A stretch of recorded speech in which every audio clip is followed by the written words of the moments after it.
ኣብናይ ባህር ስነ ጥበባዊ ድምፃዊ ዮሐንስ እስጢፋኖስ ምስ ደቁ ጆንስ ፋሚሊ ቻነል እና ተራኺብና ዘለና እግዚአብሔር ስለ ዝረአኹ ወይ ሕጅላም እግዚአብሔር ግን ሰራዊት ሲኑ አይረኸበን ክሳብ ሕጅ ንሕና ዲናቶም ሰራዊት ክንኮን ዝግባአና ነይሩ ክንኮን ዝግባአና ወንሕና ንስኻት ናይ መወዳእታ ፈላስፋ ዲኻ ያ ኣብ ዓለም ኣብ ዓለም ናይ መወዳእታ ፈላስፋ ካብ ኩሉ ሃይማኖታት ርእሲ ኩሉ ጌጋታት ፀንሕኒ ቦርን ኤጌንሲ ዋን ሓሊፍ ያለሁ ማለት ቦርን ኤጌን ሻሎ ኣሕዋትና ዝጎደና ይሪ ኣነ ቦርን ፐርፌክት ኣብታ ሃይማኖታት ዲጌጋ ፀኒሕካ ወላ ሳብቶም ተኸተልቶም ኣብታ ሃይማኖት ጌጋ ንኣብነት ሃይማኖት ጽልያ أنا هجي 4 سنوات اللي هي كمالك. أكورا زي كده نفس مدرسة. لأن أقاسي $100 مسي. زيابير هذلهمش بدي حلو ما نسرع. زبير ترى سرع. لا خلينا نجيرو. تقول زبير ترى حق زبير سرع. سدتنياتات أيقنا. نحن أيقنا لأقاتنا. هالأقل لنا. نهار يقول سبالوس بتحسس باي ولد يختبر سمعك. تراوب مهاني صح. ولد سجل بقى. زبير حسب لبها خسمر الكا. آمين يا. سليل كان حال. إسرائيل ويان سي إفتاو يعني مني أول بدي. إنه تعلمنا. إسرائيل؟ يا هم زبير إنه تعلمنا. كابيد متأمنت يزنك. زيابيركم إذن. أوكي. سو معلوم تسلك هذه كل عام تنتهي خلاص. ما في قد أترك كالندر على يعني DC and AC لها واتس. before corona after corona. ما نتهاوس بديها؟ قرب حليف يلا ما نحكي رخيبة حكي لنا عايزين نحن. بس بيت هذا دك أساس بصح هذا كسر له مالك. homosexuality أزوج جبان. أبي هو تيزفن من النجار فتحنا عين. علامة خنتين آخر. فاينل علامة فتح الريب لك تمام هنا. ده رجوا عن جوالو. بس بيرترا كدو سيري. درفتات كمزمور دي خاتم الدبو يساب درفي. أكلت يعني مدبوني. بس كم كحتي زي مدبو مالك. ما أنا درفن ده كوين درفت تعرفي. بدي حدش كده حدش صحف من صدقين. حدش كده؟ أوه. من سالي. وانس متصل كنا كأي خدمة. وتبعت هيجن تبعت تنتهي نقول ستة. زي عم اشتري لها. كم زي الله قبل قليل نزل. عند عود تكون تدلي في وقتها بس فلسفة ديو بمتصحف بمتصحف ديو ولا سبدرفي ولا حاجة كلهم قرب دلو دون قرنا تعمل بايزو عمله راح يبقى artist مال God is only the artist እግዚአብሔር እንዲን ሁላትና ፈጢርና ንሓደ ምክንያት ንሓደ ዓላማ ፈጢርና ሰብ ደቀ ከም ክርስቶስ ማለት ሰብኣው ነሲ ካብ ክህነት ከማን ይበጽ መን ይዛዕብ ፍልስፋ ናይ ዓለም ኣነ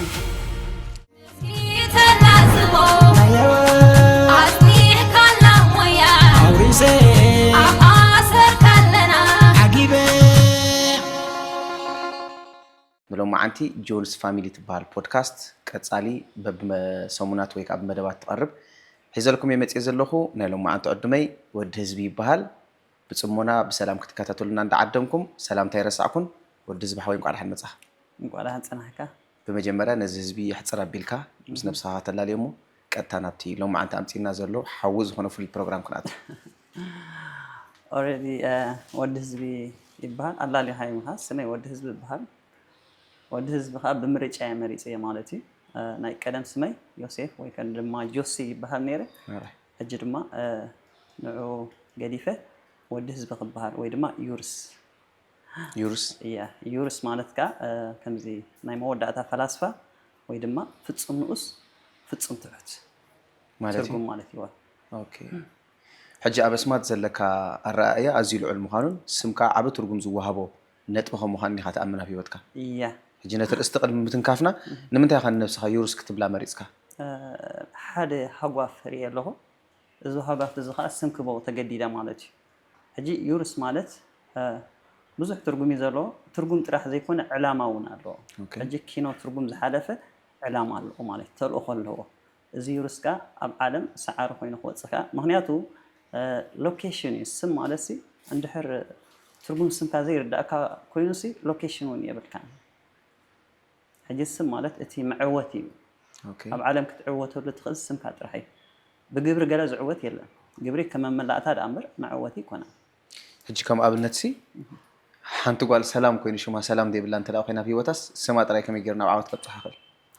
اتليست 9 غزي اندحر وديا بتاسما قطعوت تخدي هذا حراي بتتصاو عطري هو مالت 9 غزي تودق تخدي مش حنت غزي اندحر تسيا تاسما تعوتها مالك حجي السلام اللي حتى تصوي عسي اتي لوكيشن ناتانا بيخونالو ناف السلام اللي حتى فات كوينا خدا وغن اتي سم طراي اتي نساخت غبرز غبا غبري اب حلنا انا بتحساسب ان زمركوس كوينو اتسم غن عا كم سيامو يكا خم تصوع طراي تتقملو كاوصا خالو ترغم تبور تخدي حسان سم هو كم تصوي سم نادق طراحيو هام بلطقمي لا يعمل مالتي عندك سبات سمسي مننت ناي سم لوكيشن ناي متصوعينا طرح يكون ابيت قال مجمرتا زخون سم تزيب الكاس ولا حنت سمنا يونا باغزابير زغيد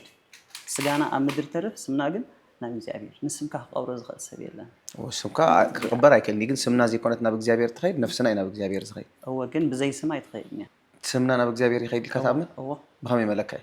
because እግዚአብሔር ብስምና ፈልጠና እዩ ያ ስምና ተንስዩ ይኸይድ ስምና ኣብ ኩሉ ቦታ ክርከብ ይኽእል እዩ ስጋና ግን ግብርና ስጋና ግን ኣብ ኩሉ ቦታ ኣይርከብን እዩ ስመይ ሕጂ ንዓይ ኣብ ኤርትራ ኣሎ ኣብታ ዝተወለድ ስጋይ ወይ ግብረይ ግን የለን ሕጂ ስመይ ስሕበን ስምሲ ፑል ይገብረካ ፑሽ ዘይኮነሲ ከምዚ ፑል ገብረካ ምስ ተሓልካሲ ንኣብነት ኣብ ባሕሪ ትጥሕልምሽ ምን የውፅካ ስምካይ ፑል ዝገብረካ ሕጂ ብሕፅር ዝበለ ስምና ኣብ ኩሉ ቦታ ክርከብ ይኽእል እዩ ስጋና ግን ካብዛ ስቱድያ ማን ክወፅእ ኣይግእን እሱር እዩ ስጋና ማለት እዩ ኣብ ኩሉ ቦታ ኣይትረኽቡን ኢኻ ስምና ግን ሕጂ መሪሕነት እዩ ዘትሕዘካ ስምካ እንድሕር ጠፍዩ ዋላ 100 ስራሕ ጥፍኡ ኢኻ ስኻ ሕጂ ንስኻ ከም ሰብ ንነብስኻ ዩሩስ ኢልካ ሰይምካ ኣለኻ ወዲ ህዝቢ እውን ትብላ ኢኻ ሕጂ ናይ ወዲ ህዝቢ ይፅናሓልና እሞ ነዛ ዩሩስ ትብል ስምካ ሰዓሪ ወይ ከዓ ከም ናይ መወዳእታ ፍላስፋ ኣመና ትሑትን እንታይ ኢልካ ፍፁም ትሑት ፍፁም ንኡስ ፍፁም ትሑት ፍፁም ንኡስ ትብል ኣለኻ ይገልፀካ ድዩ ዝንዓኻ ንስኻ ናይ መወዳእታ ፍላስፋ ዲኻ ያ እወ ኣብ ዓለም እወ ኣብ ዓለም ናይ መወዳእታ ፈላስፋ እንድሕር ኣልዩ እንድሕር ኣሎ ትብል ኮንካ ንኣብነት ቶሚተይ ከተምፅኦ ትኽእል ኢኻ ግን ሓደ ፕሮዳክት ሒዙ ክመፅእ ኣለዎ ስኢልካ ንስነ መጓት ስነ ክትዕ መላመዲ ዘረባ ዘይኮነሲ ሓደ ፕሩቭ ዝኾነ ፕሮዳክት ሒዙ ንዝመፀ ከተምፅኦ ትኽእል ኢኻ ማለት እዩ ካባኻ ወፃኢ እወ እንታይ ኢኻ ትፈላሰፍ ንስኻ ሕጂ ወዲ ህዝቢ ሕጂ ፍልስፍና ናተይ ኣብ ስመይ እዩ ዝጅምር መጀመርታ ሕጂ ኣብ ዩሩስ እዩ ዝጅምር እዚ ዩሩስ እዚ ህንፃ ነድቕድቕ እውን እዩ ትርጉም እዩ እንታይ ትርጉም ህንፃ ነድቕድቕ ህንፃ ነድቕድቕ እንታይ ማለት እዩ ኣብ ባቢሎን ምሽ ህንፃ ድብልቕልቕ ትብላ ኣላ ኦኬ ህንፃ ድብልቕልቕ ቋንቋኦም ስለዝተደባለቐ ፈሪሳ ምሽ እዛ ናተይ ግን ህንፃ ነድቕድቕ ማለት እዩ ቋንቋና ኣብ ሓደ መፅዩሲ ህንፃ ነድቕድቕ ሕጂ እንድሕር ተነዲቓ እታ ህንፃ እቲኣሲ ዩሩስ ኢልካ ስመያ ማለት እዩ ኦልሬዲ ተዋሂባ እያ ስም ካልእ ክትባ ኣይትኽእልና ሕጂ ህንፃ እዚ ተነድቀ ህንፃ እንድሕር ሪኢኻ መን ትብሎ ዩሩስ ማለት እዩ ሕጂ ዕላማኻ እንታይ ንኣኻ ፋይናል ዕላማይ ፍትሕ ዘይብላ ከተማ ምህናፅ ፍትሓት ካብ ሓዳር ድዩ እወ ፍትሕ ዘይብላ ከተማ ምህናፅ ኣበይ መጀመርታ ኣብ ባህረይ እንዲ ሃኒፅ እያ እታ ከተማ ኣብ ባህረይ ተሃኒፅ ኣላ ኣብቲ ናተይ ባህሪ ተሃኒፅ ኣላ ድሕሪ ከዓ ፍቓድ ተረኺቡ ከዓ ኢንሻላ ወይ ጋሽ ባርካ ወይ ዓቕላና ህንፃ ንኹ ፅቡቅ ከም ውልቂ ሕጂ ስኻ በዓል ሓዳር ዲኻ ኣይኮንኩን ሓዳር ክትገብር መደብ ኣለካ ዕላማይ ክሳብ ዝሃርም ክፀንሕ ምክንያቱ እታ ዕላማ ከይትፈርስ ሕጂ እታ ዕላማ ኦልሬዲ ተሃኒፃ እንድያ ንዓ ክትከላኸለላ ሓላዊ ውልዳት ማለት ቦርቴለ 7 ዓመት ተወሲዱካ ዕላማኻ ንክህነፅ መንፈሰይ ክሰርሕ ወይ ስመይ ክሰርሕ ሓዳርካ ሓዳሪ ይፅናሕ ድሓ ንግዜ ምክንያቱ ፍትሓት በዚሖምሲ የፍርሓካ ሓዳር ምግባር መብዛሕ ናይ ፍትሓት ግን ምስቲ ንስኻ ኣብ ርእስኻ ሃኒፅካዮ ዘለካ ኢዲዮሎጂ ዘጋጩ የብሉን ከማ ንስኻ ኢኻ ቀንዲ ክደፍር ዝግባእካ ንሓዳር ምክንያቱ ንስኻ ንነብስኻ ጥራይ ዘይኮነስ ዋላ ፍትሓት እውን ዘይርከቦ ከተማ ክትሃንፅ ዝተበገስካ ሰብ ከም ምዃንካ መጠን እወ ሕጂ ቶሚተይ መጀመርታ ሕጂ ስኻ እንድሕር ኣሚንካ ማለት እዩ እንድሕር ኣብ ስራሕ እዚ እወ ኢልካ ኣሚንካ ኣነ ስኻን ክንጅምራ ንኽእል ኢና ምክንያቱ ጎረቤት ትደሊ ኢኻ በይንኻ ሕጂ በይነይ እንተተኮይነ ጎረቤት ትደሊ ኢኻ ምሽ ኣግማንስ እንታይ ይገብሩ ከም ባህሪ 4 እንድሕር ኣብ በረኻ ኣልዮም ክሮስ እዮም ዝድቅሱ ፀላኢ ንኽከላኸሉ ሕጂ ኣነ በይነይ እንድሕር ተሃኒፀስ ፍትሓት መፅኦም ክሰጉኑ ይኽእሉ እዮም ኣትሊስት ሓደ መፃምድ ትኽረክብ ኣለኒ ባይ ዘ ወይ ስኻ እውን ሓዳር ይብልካ መስለኒ ምሽ ኦኬ ክልቴና ክንጅምራ ንኽእል ኢና ነዛ ከተማ 4 ሰብ ተረኺብና ዝበለፀ እያ ከምዚ ጌርና 4 ጌርና ንኣብነት ሕጂ እዚኣ ምሻላ ናትካ ሓዳር እዚኣ ከዓ ናተይ ኣላ በዚኣን በዚኣን ጌርና እታ ህንፃ ክንህንፃ ንኽእል ኢና ሽዑ ቀስ ኢልና ንስፋሕቲ ማለት እዩ መጀመርታ ግን ኣብቲ ዕላማቲ ክንሰማማዕ ኣለና እወ ኢልና ክንሰማማዕ ኣለና እቲ ሕጂ እታ ናይ መወዳእታ ዕላማ እንታይ እያ ትኾን ዘላ ፍትሓ ዘይብላ ከተማ ምህናፅ ተሃኒፀ እያ ግን ዲዛይን ኮይነ ኣብ ሓሳብ ኣብ ባህሪ ኣብ ርእስኻስ ወዲእካ ኢኻ ኣብ ሰማይ ኣብ ባህረይ ኣብ ሰማይ ማለት እዩ ተሪፋ ዘሎ ቴብረት ኢልና ኻ ሰይምናያ ኣለና እታ ከተማ እንታይ ኢልና ቴብረት ቴብረት እንታይ ማለት እዩ ቴብረት ዳ በቃ ፍትሓ ዘይብላ ከተማ ኦኬ ናትካ ስያመ ዲ ሓራይ ሕጂ ኩሉ ግዜ ኣብ ሂወት ማለት እዩ ዝኾነ ሳዕቤን እንተዳ የጋጥም ኣሎ ኮይኑ ነቲ ሳዕቤን ኣብ ምፍዋስን ጠንቂ ኣለሊኻ ኸ ኣብ ምእላይን ኢኻ ትሰርሕ ዝኾነ ነገር ክትቀይር እንተደኣ ኮንካ ሕጂ ወዲ ህዝቢ ሲ ነዛ ክትሃንፃ ደሊኻ ዘለኻ ከተማ ክትሃንፃ እንተደኣ ኮንካ መጀመርያ ኣብ ርእሲ ሰብ ኢኻ ሓሳባት ክትሃንፅ ሰባት ሲ ከመይ ገይሮም ንፍትሕ ከም ዝፅየፍዎ ከመይ ገይሮም ካብ ፍትሕ ከጋጥመሉ ዝኽእል ኣጋጣሚታት ከም ዝርሕቑ ኢኻ ክትገብር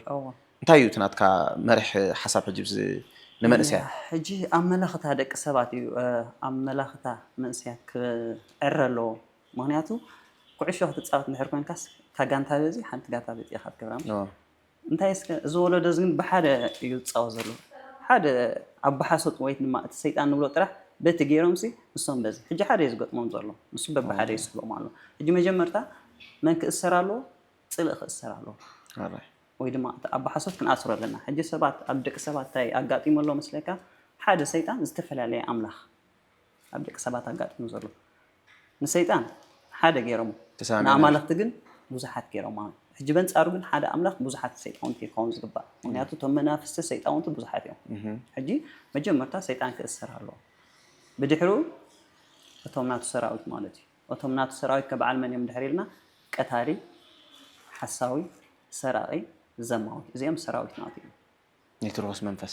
ናይ ሰይጣን ሰራዊት እዮም ሰራዊት ኣለዎ እግዚአብሔር ግን ሰራዊት ሲኢንሉ እግዚአብሔር ግን ሰራዊት ሲኢንሉ ኣይረኸበን ክሳብ ሕጂ እቶም ቡቕዓት ሰራዊት ኣይረኸበን ዘሎ ንሕና ዲና እቶም ሰራዊት ክንኮን ዝግባአና ነይሩ ክንኮን ዝግባአና ወንሕና ኢና ሕጂ ሰይጣን ሰራዊት ኣብዚ ሕሎ እግዚአብሔር ካ ሰራዊት ኣውሒዱ ኣሎ ካብ ዕላልካ ከም ዝሰማዕክዎ ስም መበገስ ኣለዎ ስቂሉ ኣይወፅን እዩ ሃትብል ደጋጊምካ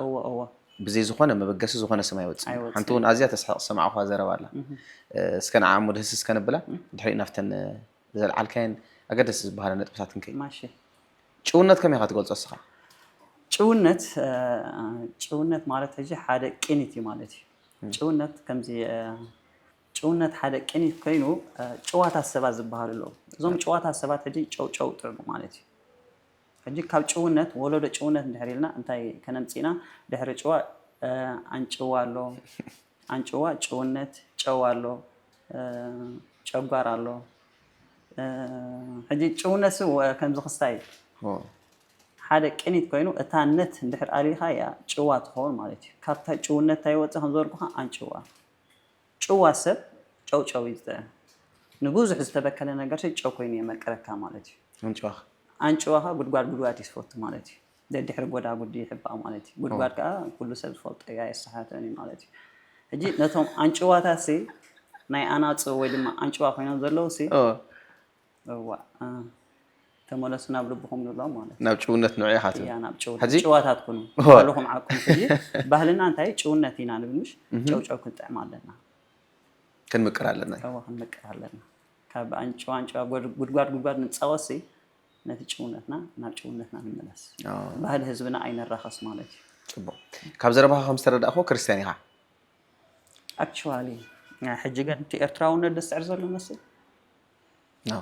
ብዛዕባ ጂኦግራፊካዊ ወይ ከዓ ናይ ሃገራዊ ዘይኮነሲ ብዛዕባ ናይ እምነትካ ኣብ ውሽጥኻ ዘሎ ፌይዝም እምነተይ ሕጂ ማለት ሃይማኖታዊ ሰብ ዲኻ ቁሩብ ሓሊፍ ኣለኹ ነቲ ሃይማኖታውነት ኣብ ምንታይ ደረጃ በፂሕካ ሕጂ ኣብ ሓደ ኣምላኽ ምእማን ማለት እዩ ሃይማኖት ከዓ ብድሕሪ ሕጂ ሓንቲ ሃይማኖት ግን ይደሊ ኣለኹ ሕጂ እታ ሃይማኖት ማለት ካብ ኩሉ ሃይማኖታት ርእሲ ኩሉ ጌጋታት ፀኒሕኒ ሕጂ ኣብቲ ሃይማኖታት ጌጋ ፀኒሕካ ዋላስ ኣብቶም ተኸተልቶም ኣብቲ ሃይማኖት ጌጋ ኣሎ ንኣብነት ኣብ ኦርቶዶክስ እንታይ ጌጋ ረኺብካ ኣብ ኦርቶዶክስ ኣሎ ንሓን ኣይፅናሓልና ሕጂ ንሓልፎ ሕጂ ኣነ ካቶሊክ እንዴ ኣብ ካቶሊክ ሕጂ ምክንያቱ ሃይማኖትን ፖለቲካን ምትንካፍ ኣይፈቱን እየ ስለምንታይ ተኢልካኒ ሃይማኖትን ፖለቲካን ከም ሰብኣይን ሰበይትን እየ ዝሓስቦ ሰብ ሓዳር እዮም ኣብ መንጎ ሰብ ሓዳር ኣቲኻ ምዝራብ ከዓ ብዙሕ ፅቡቅ ኣይኮነን ብለይቲ ባዕዶም ዝሰማምዑ ኣይመስለካ ፅቡቅ ደስ ይብል ሕጂ ፍላስፋ ኢኻ ድምፃዊ እውን ኢኻ ድምፃዊ እያ ፀሓፍን ደራስን ኢኻ ኩሉ ዳርጋ ሕጂ ካብ ዝወፃእኻ ድሞ ኣለካ ድዩ ኣብ ንግዲ እውን ዕዉት ንሰብ ኢኻ መስለኒ ኣብ ንግዲስ ቁሩብ ንፍዓ ኣይኮንኩን ኦኬ ሕጂ ነዚ ኩሉ ነገራት ኣጣሚርካ ንክትነብር ናትካ ድርኺት እንታይ እዩ ማሲ ሰብሲ ክነብር ከሎስ ዝኾነ ዕላማ ኣለዎ ነዚ ስራሕ ሰሪሐስ ከም ዝኸውን ይብል እዩ መፅሓፍትኻ ናብ ኣንበብቲ በፂሕ ድዩ ዝግባእ እንታይ ርእቶ ረኺብካ ኣሎ ቻሌንጅ ገብሮም እዩ ኣየንብብዎን እዮም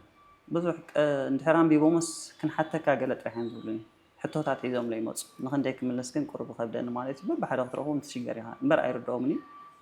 ግን ዕጉባት እዮም ሕቶታት ግን ይፈጥረሎም እዩ ሕጂ በየናይ ዓውዲ ኢኻ ቀንዲ ዕዉት ክትከውን ትደሊ ብሂወትካ በዚ ፍልስፍና ድዩ ብመፅሓፍቲ ብምፅሓፍ ድዩ ዋላስ ብደርፊ ሕጂ ብስነ ጥበብ حجناتي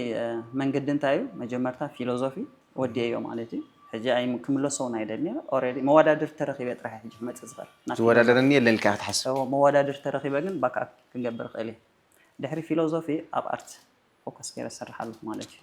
ارت مالت مدرات ملطام مصحف مالت ايكونان ارت مالت علاماي اذا يورس حجي وان اوف برودكت يا كابتي برودكت ارتي يورس كو ارتي منياتو تقد هنصار يكالو ارتي ارت مدراف قال وي فوكال نات كاس تعامل قطمي ناي قطمكا قال يكون سطر يكون ارت هي وسي ندير حيت اونلي املاح طرح ارتست مالتي God is only the artist اجي مور ناب املاح تقربكا يو مور ارتست هون مالتي يا ارتست يخدم ندير كون كاسي اتي كاويس دمسي ارتي عبي بونات لك الله حجي ويسدم ان شاء الله ارتي عبي مس ارت ختنا تصرف لها ويسدم سي it is failed طبب ولا انت يبلنيا معناته ارت مالت زرعي يا حجي دحري فيلوزوفي انتي سريع له ارت اوكي يا دحري ارت خا اتي هنصا مالتي زيركا حجنا بي باك اب مباري نابتا كبرت بحال كتما مالتي يفتفتح حد زي بالله او مساق تنصالو انسات زي هانيصا منباري مقرتا يا تهنصا غزا قال يكونت المريت هيكونت نابر اسسب تهنصا تحسسبا يمش ابايدا خامبر ابايتا تهنصالو يا سو سبات ناب اخيدوم እንዳነበሩስ ካፍታህ ከለ ይኻ ተደሊ هو ከጋጥም خليزي هو ما تبع بجبرخو على خليل كتحسب انا سان كنو على نقي الناس خاطر حنصا ونو كتما مهنا صحجي تايدي مسلكا نزدولو زلنا جبراو زخونه كتما نختهنص سبات راي يكون كليخا كل عينت فاسيليتيز كله له يليكايو فقط راح يزليكا عام ده حجي فكره له كما يتسرح كريك مريت راح هذا بعلو صراحه كوي وانا غزا غزو بعد صرح ابي ابحر كمان صرح له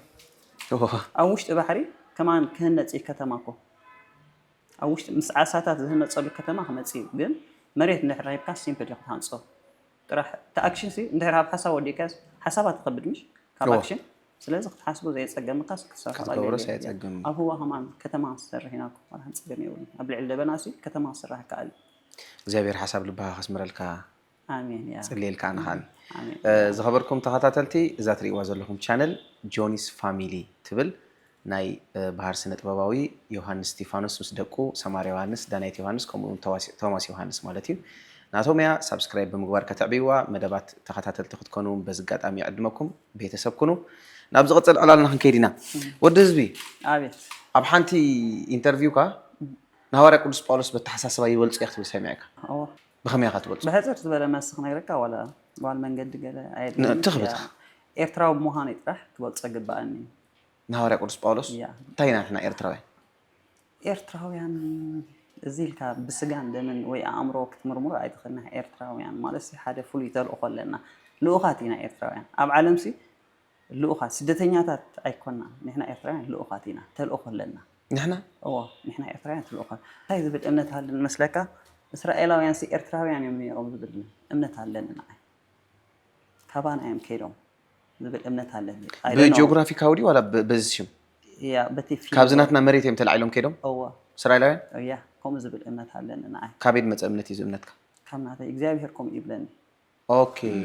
سمع عدم تقول لك هذه. مش إجابة ده؟ هالن. لا سواي كي فيلوزوفي مالتكو مور نايب إجابة زمور نايب إجابة قرب كارل يخام زمور فيلوزوفي تجبر مالتي.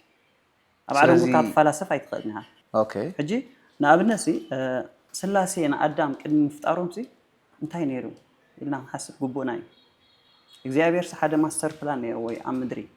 ቅድሚ አዳምን ሔዋን ምፍጣሮም ሲ ምድሪ ከምዚ ክትከውን ኣለዋ ዝብል ማስተር ፕላን ነይሩ እግዚአብሔር ግን እስራኤላውያን ጨወሞ ንዓና እንዲተዋሃይቡ ነይሩ ንዓና ኤርትራውያን ግን እስራኤላውያን ጨወሞ ማለት እዩ ነቲ ንዓና ዝተዋሃበ ሕጂ ንዓና ኣወጊኖም ንሶም ቀፂሎም ማለት እዩ ከምኡ ዝብል እምነት ኣለና ጃስ ሕጂ ሰብ ብዓይኒ እዩ ዝርኢ እቲ ልቡ ተደፊኑ ስለ ዘሎ እምበር ደቂ ሰባት ከምኡ እዩ ትኽክል ማለት እዩ ንሕና ሕጂ ኤርትራውያን ተልእኾ ኣለና እዚ ተልእኾና ከዓ ጊዜ ከወስድ ይኽእል እምበር ክንሰርሖ ኢና ማለት እዩ ሕጂ ብዛዕባ ሃዋርያ ቅዱስ ጳውሎስ እንዲና ንዛረብ ዘለና ሃዋርያ ቅዱስ ጳውሎስ 14 መልእኽትታት ዝፀሓፈ ሓደ ካብቶም ሃዋርያት ብዓቢኡ ከዓኒ ኣብ መፅሓፍ ቅዱስ ዝሓሸ ሸፈነ ዝሓዘ ፅሑፋት ናይ ጎይታ ዝሓዘ ሊቅ እዩ ሓቀይ ነዚ ሰብስ በተሓሳስባ ይበልጽ ይኽትብል ከለኻስ ፕሩፍ ግበረልኝ ትብል ኳስ እንታይ ተምጻል እያ ሕጂ ከምጸልከ ወላ ሓንቲ ስለምንታይ ሕጂ ሐዋርያ ቅዱስ ጳውሎስ መጀመርታ ቅዱስ ዲ ኣይኮነን ዝብል ሕቶ ክመጸና እዩ ምክንያቱ ቤተክርስቲያን ቅዱስ ኢላቶ ተሰማሚ ይምሉ ኣብ ባይብል ግን ሐዋርያ ጳውሎስ ቅዱስ ይዝብል የለን ጃስተራ ሰብ ነይሩ ቀታሊ ሰብ ነይሩ ሎዌር ነይሩ ናይ ሕጊ ምሁር ናይቶም ኣብቲ ግዜቲ እቲ ዝበለፀ ምሁር ነይሩ ነዚ ዘሎ ግዜና ግን ነዚ ወለዶ ዘግን ክበልፀ ይክእልኒ ንሕና ንዑ ብምንታይ ንበልፆ ብዕላማ ኣነ ሕጂ ነው ሐዋርያ ቅዱስ ጳውሎስ ብምንታይ ይበልፆ መጀመርታ ኢለካ ኤርትራዊ ምዃኑ ጥራሕ ክበልፆ ክእል እየ ምክንያቱ ኤርትራውነት ትምክሕቲ ስለ ዝኾነ ኦኬ ኣምንታይ ሶሪ ኮሊፈካ ኣምንታይ መድረኽ እዩ ኤርትራውነት ትምክሕቲ ኮይኑ ንሕና ካብ ካልኦት ህዝብታት ሲ ፍልይ ዘብለና ክብርታት ከለወና ክእል ትኽብርታት ግን ንዓና እዩ ነቶም ካልኦት ሃገራት ከዓኒ ንዕአን ፍልይ ዘብለን ክብርታት ኣለወን እንደ ሴም እሱኻ ንዕአን ሶ ንሕና ናትና ክብርታት ኣለና ዩጋንዳውያን ናቶም ክብርታት ኣለዎም ነቲ ክብርታትና ግን ንውሽጥና ጌርና ኢና ንነብር ንዓና ከም ህዝብስ ፍሉያት ኢና ወይ ከዓ ከመካሓና ይግብኦ እዩ ንብሎ ነገር እንታይ ምስ ካልኦት ኣወዳዲርካ እያ ንዓና ከመካሓና ሓደ ጭውነት ኢለካ ተናዓንትቦ አንጭዋን ፃወትና ብዙሕ ጨዋታትና ንሕና ዳሕራይ ህዝቢ ኤርትራ ቅዱስ ህዝቢ እዩ ኦኬ ቅዱስ ህዝቢ ከዓ መወዳ ህዝቢ ኣምላኺ እግዚአብሔር ሲ ሓደ ህዝቢ ኣሎ ህዝቢ ኣምላኺ ህዝቢ ኤርትራ ቅዱስ ሕጂ ቅዱሳን ህዝቢ ክንደልለና ማለት እዩ እንድሕር ቅዱስ ህዝቢ ንኣብነት ዩጋንዳውያን ህዝቢ ዩጋንዳ ቅዱስ ኢሎም እንድሕር ኣውጅዮም ንዓና መስሉ ኣለዎ ማለት እዩ ንሕና እኳ ኣውጅና ኣለና ህዝቢ ኤርትራ ቅዱስ እዩ ቀፎ ንፅህና እዩ ቀፎ ብርሃን እዩ እታ ብርሃን ሲ ብህዝቢ ኤርትራ ሕጂ እቲ ብርሃን ካበይ ጭራ ይወፅእ ንዓለም ካብ ህዝቢ ኤርትራ ይወፅእ ማለት እዩ ሓደ ቀፎ ንፅህና ረኺብና ኣለና ሕጂ ህዝቢ ኤርትራ ዕላማ ኣለዎ ንኣብነት ሐዋርያ ቅዱስ ጳውሎስ ብምንታይ ተወፅኦ ኢልካ ብዕላማ ወፅኦ ንኣብነት ሐዋርያ ቅዱስ ጳውሎስ ዕላማ ነይርዎ ኦፍኮርስ እንታይ ነይርዎ ንገረኒ ድሕርቲ ጎይታ ረኺቡ ንምንታይ ተሳደን ኣለኻ ምባሉ ብድሕሪኡ ንሱ ጭራሽ ናብ ጎይታ ተመሊሱ ሲ ብዛዕባ ጎይታ ክምህርን ክሰብኽን ክምስክርን ጀሚሩ ኦኬ መምሃር ንስባክ ኩሉ ዝኽእል ብዓቢኡ ከዓኒ ስም ጎይታ ክስምር ልክዕቲ ዝበሎ ከዓ ገይርዎ ስምረት እያ يا حجي أنا كينو سمرت حليفة حبرت بلك على أوكي حجي حوالي قدس باولوس علامو اندهر نغيرك أنا علامة نغيرك على أنت فتح زي ولا كتما كان حوالي قدس باولوس كو ولا نزات تحسب زلها أتحسب أنك تحسب بتصحف زمزة الناس بي أنت فتح زي ولا كتما خاهنت أيكون فتح حاتيات مخانو فرم منفس قدس بقدامين العلوم نيرنا كلهم تم الأختاتاتون ترى رئينا يمسي بزعبا أمنة فقرن سبخ ቅዱስ ሐዋርያ ነይሩ ወንጌል ሰበኽ ነይሩ ስለዚህ ውጽኢታት ተሐሳስበኻውን ካው ኸውን ኽእል እዩ ሓቂ ሰበኽ ነይሩ ወንጌል ሰበኽ ነይሩ ናቱ ሃቦ ዕላማኡ ግን እንታይ እዩ እስኪ ናይ ሐዋርያ ቅዱስ ጳውሎስ ዕላማ ንገረኒ ወይ እተን ሰለስተ ሰማያት ዝረአየን ንገረኒ ሰለስተ ሰማይ ርአ ይብል ምሽ ይብል ኣይረአየን ኢልካ ትሓስብ ሳ ኖ ሪዮ ኦኬ ሰማያት ግን ሰለስተ ድዮም ንኣብነት ኣነ ሕጂ 4 ሰማያት ርአ ኣለኹ ማለት እዩ እስኻ ያ 4 ሰማያት ርአ ኢኻ ብኸመይ ርአ ኣለኹ 4 ሰማያት ከም ትግርኛ መጠን 4 ነጥቢ ፈልጥ እዘን 4 ነጥቢ ከዓ 4 ሰማያት ምዃነን ፍሉጥ ማለት እዩ ሕጂ እዘን 4 ነጥቢ ከም 4 ሰማያት ሕሰበን ድሓን ሰማይ ስለዚ ኣነ እውን ርአ ብልብኻ ተገሊፅልካ ዶ እሱ ኢኻ ተካሊለ ብልብኻ ተገሊፅልካ ሰማያት ንዓኻ ማዓስ ሕጂ ሰማይ ክንደይ ንኣብነት ሰማይ ሸውዓተ ሰማይ ሸውዓተ ይኮኑ እስኻ ክንደይ ኣሎ ኢልካ ትሓስብ ኣነ ትሽዓተ ሰማይ ሕጂ ፈልጥ እየ እንታይ ይበሃሉ እቶም ትሽዓተ ፍረ መንፈስ ቅዱስ ፍቕሪ ሓጎስ ምክንያቱ ሶም ኣብ ሰማያት እዮም ዘለዉ ኣብታ ገረብ ሶም ኣብ ሰማያት እዮም ዘለዉ ኦኬ ሕጂ ባይ ዘ ወይ ሰብ ከምዚ ኣስካላ ሓሰቦ ከከም ዝረኣኸ ሕጂ ትሽዓተ ሰማያት ርአ ክብለካ ኽእል እየ ትሽዓተ ፍረ መንፈስ ቅዱስ ኣለዉ 4 ሰማያት ከማን ኣውሒደ እዮም ማለት ሰማያት ኮ ዙ ዘሎ ሰማያት ኣብ ሓደ ፖይንት ጌርካ ምርኣይ ማለት እዩ ዋን ሓንቲ ይኮነን ሕጂ ክንደይ ሃገራት ርኢኻ እቶም ክንደይ ሃገራት ርኢኻ ኣለኻ 4 ንኣብነት ኣነ ሓደ 7 ገለ ሃገራት ርአ ኣለኹ ምሽ 7 ሃገራት ርአ ምባልስ ኖርማል እዩ ገለ ከዓ 54 ሃገራት ዝረኣየ ኣሎ ሕጂ ትሪኦ ሰማይ ባይ ዘ ወይ ሓደ 4 ይኮነ 3 ይኮነ እንድሕር በቲ ትኽክል ረኺብካዮ ሰማይ ሓደ እዩ ሰማያት ዝበሃል የለን ሰማይ ሓደ ግን ነቲ ሰማያት ከፋፊልካ ዞባታት ክትገብረሉ ትኽእል ኢኻ ማለት እዩ ሕጂ ኣብ 4 ዞባት ስም እንድሕር ረኺብካ ሲ ሕጂ ሓድሽ ስም እንድሕር ረኺብካ እቲ ዞባታት ክትፈልየ ትኽእል ኢኻ ትሽዓተ ሰማይ እንድሕር ኢለካ ሲ ትሽዓተ ኾኑ ሓደ ኾኑ ከዓ ዝብል ፍልስፍና እውን ከተምፅእ ትኽእል ኢኻ እንታይ ዲኻ ትፈላሰፍ ውፅኢት ዘይብሉ ፍልስፍና ትፈላሰፍ ትኽእል ዲኻ ዋላስ ፍልስፍና ኩሉ ግዜ ውፅኢት ክህልዎ ውፅኢት ምስ ረኸብካ ኢኻ ትፈላሰፍ ውፅኢት ንኸተምፅእኻ ውፅኢት ንኸተምፅእ ትፅዕር ኢማጂኔሽን ይበሃል ድሕሪ ኢማጂኔሽን እንታይ ይመፅእ ፍልጠት መፅእ ድሕሪ ፈሊጥካ ኢማጂኔሽን ኣየድልየካኒ ቢኮዝ knowledge is greater than imagination ፍልጠት ዓቢ ካብ ኢማጂኔሽን ሪዞሉሽን ሕጂ ሓደ ካሜራማን ሲ ነቲ ሪዞሉሽን ሲሒቡ እንድሕር ንፁር ስእሊ ከምፅእ ክእል ድሕሪ ንፁር ስእሊ ካብ ንፁር ስእሊ ካ እዚኣ ትበልፅ ማለት እዩ ሕጂ ኣብ ሓወልቲ ደረጃ እንድሕር በፂሕካ ተወዲኣ ኣላታ ጉዳይ ማለት እዩ ጥራሕ ኣባይታ ሕጂ ዩርስ ኢለካ ምሽ ንኣብነት እዛ ዩርስ እዚኣ ኢማጂኔሽን እኮ እያ ነይራ ቀሲላ ተሳሒባ ብዙም እቲ ሪዞሉሽን ነፂሩ ናበይ መፅያ ናብ ናውሌጅ መፅያ ድሕሪ ናውሌጅ ከዓ እንታይ መፅያ ናብ ኣርት መፅያ ማለት እዩ ኣብ ኣርት ግን ተወዲኣ ማለት እዩ ኣርት ኦልሬዲ ሕጂ እታ ዩርስ እንታይ ኢለካ ፍፁም ንኡስ ፍፁም ትፈት ኢለካ ናይ መወዳእታ ፈላስፋ ሕሳሰ ልዲ ከዓ መን እዩ ዝዓበየ ፈላስፋ ናይ ዓለም ኣነ ዝዓበየን ዝነኣሰን ንስኻ ኢኻ ኖ በዚ ሕሳሰ ልደ ትብሎ ኣለኻስ በኹሪ መን በኹሪ ብሕጂና ክንደልዮ ኣይተረኽበን ዘሎ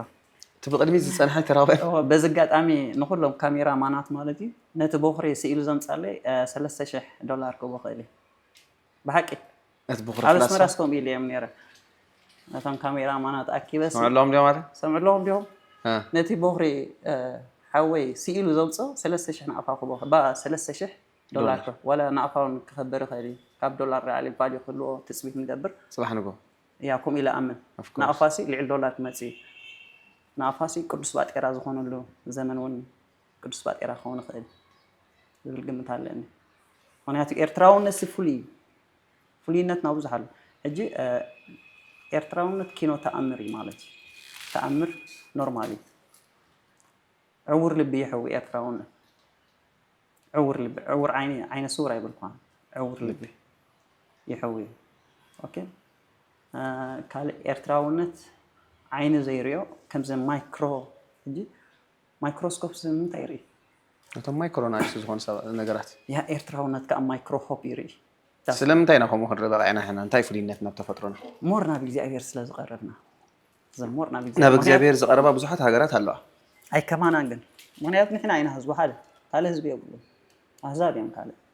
ስቲል ከምኡ ኢና ዘለና ከም ህዝቢ ኢልካ ትሓስብ ንምስ እግዚኣብሔር ብጣዕሚ ይቐረባ ወዲቕና ክንከውን ንኽእል ኢና ግን ኣለና እቲ መንፈስና ኣሎ ኮሚቴ ኣነስ ካንስ ኣበይ ንፋለጥ እቲ ኤርትራውነት እኮ ኣረኺብና ግን ኣብ ኩሉ ሃገራት ዘለዎ ሰባት ከምኡ እየን የለን ኣነ ዝኾነ ኤርትራዊ እንድሕር ሪአ ሃወይ ኮይኑ ይስማዓኒ ሳብቲ ብቑሪ ሃወይ ዘረኸበ እያ ስለዚ እዚ ካበይ ምስ ረኸብካ ኢኸ እዋ ንዓ ሓደ ዕዮ ንዕዮ ብሎ ኦኬ እዛ ሆምወርክ ንካሜራማናት እያ ኣመሓላልፈለ ሃራይ ካሜራማናት ትሰምዑ ኣለኹም በኹሪ ሓዉ ንፍላስፋ ወዲ ህዝቢ እንተ ረኺብኩሞ ናይ $3,000 ቦናስን ሓንቲ ዩርስ ትበሃል ህንፃ ከምኡውን ፍትሓት ዘይርከብላ ከተማ ክትነፅእ ዝኾነ ዝተጓየ እዩ ትዘረባ እዚ በኹሪ ፍላስፋ እዩ ትብሎ ዘለካ ኣብ ዓለም ብሂወት ኣሎ ኢልካ ትሓስብ በኹሪ ፍላስፋ ኣይኮነን በኹሪ ሓወይ ንዓኻ በኹሪ ሓወይ እዎ መስኻ ፍላስፋ እንዲኻ ኣነ በኹሪ ፍላስፋ እየ ሕጂ ሓዘን ብፍልስፍና በኹሪ ብሕሳሰ ልደ እየ ዝብለካ ዘለኹ ሕሳሰ ልደ ኣብ ሓደ ገዛ ቶሚታይ መበል ክንደይ ኢኻ ካልኣይ ምን ኣስካሎ 4 ምን ኣስካሎ በኹሪ ይኮንካ ንዓኻ ይትምልከትኒ ሕጂ እታ በኹርነት ቢኮዝ ናይ በኹሪ ተሓሳስባ የብልካን ስኻ ሕጂ የማን ፀጋም ክትብል መሰል ኣለካ ምክንያቱ በኹሪ ይኮንካ ክትብል ኣይፅቡቕን ድዩ ግን እቲ በኹሪ የማን ፀጋም እንድሕር ኢሉ ግን እንታ መርከብ ጥሒላ ኣላ እታ ስድራ ቤት ማለት እዩ ሕጂ በኹሪ መሪሕነት ኣብ ስድራ በኹሪ ማለት እዩ ሕጂ ኣብዚ መሳቱ ገለስ ቁርብ ዶ ስእሊ ክበካ ሓፈሻዊ ስእሊ መሰልታይ ትብሎስ መሳቱ ሕጂ ከምዚ መሳቱ ዝበሃሉ ሲ ዘ ሴም ኤጅ ኣይኮነን ሃይላ ዘ ሴም ቲንኪንግ ሕጂ ኣነ ንኣብነት ዕድመኻ ወዲ 30 ከሎ በኹሪ እንድሕር ኮንካ ወዲ 10 ዓመት ዘሎ በኹሪ ይመሰልተኻ ምክንያቱ ኣተሓሳስበኻ ሓደ እዩ ሒዝካ ኣለኻ ሓሳብ እምበር ብዕድመ ይልክዓኒ መሰልተነት ዕድመ ቁፅሪ ኣይልክዓኒ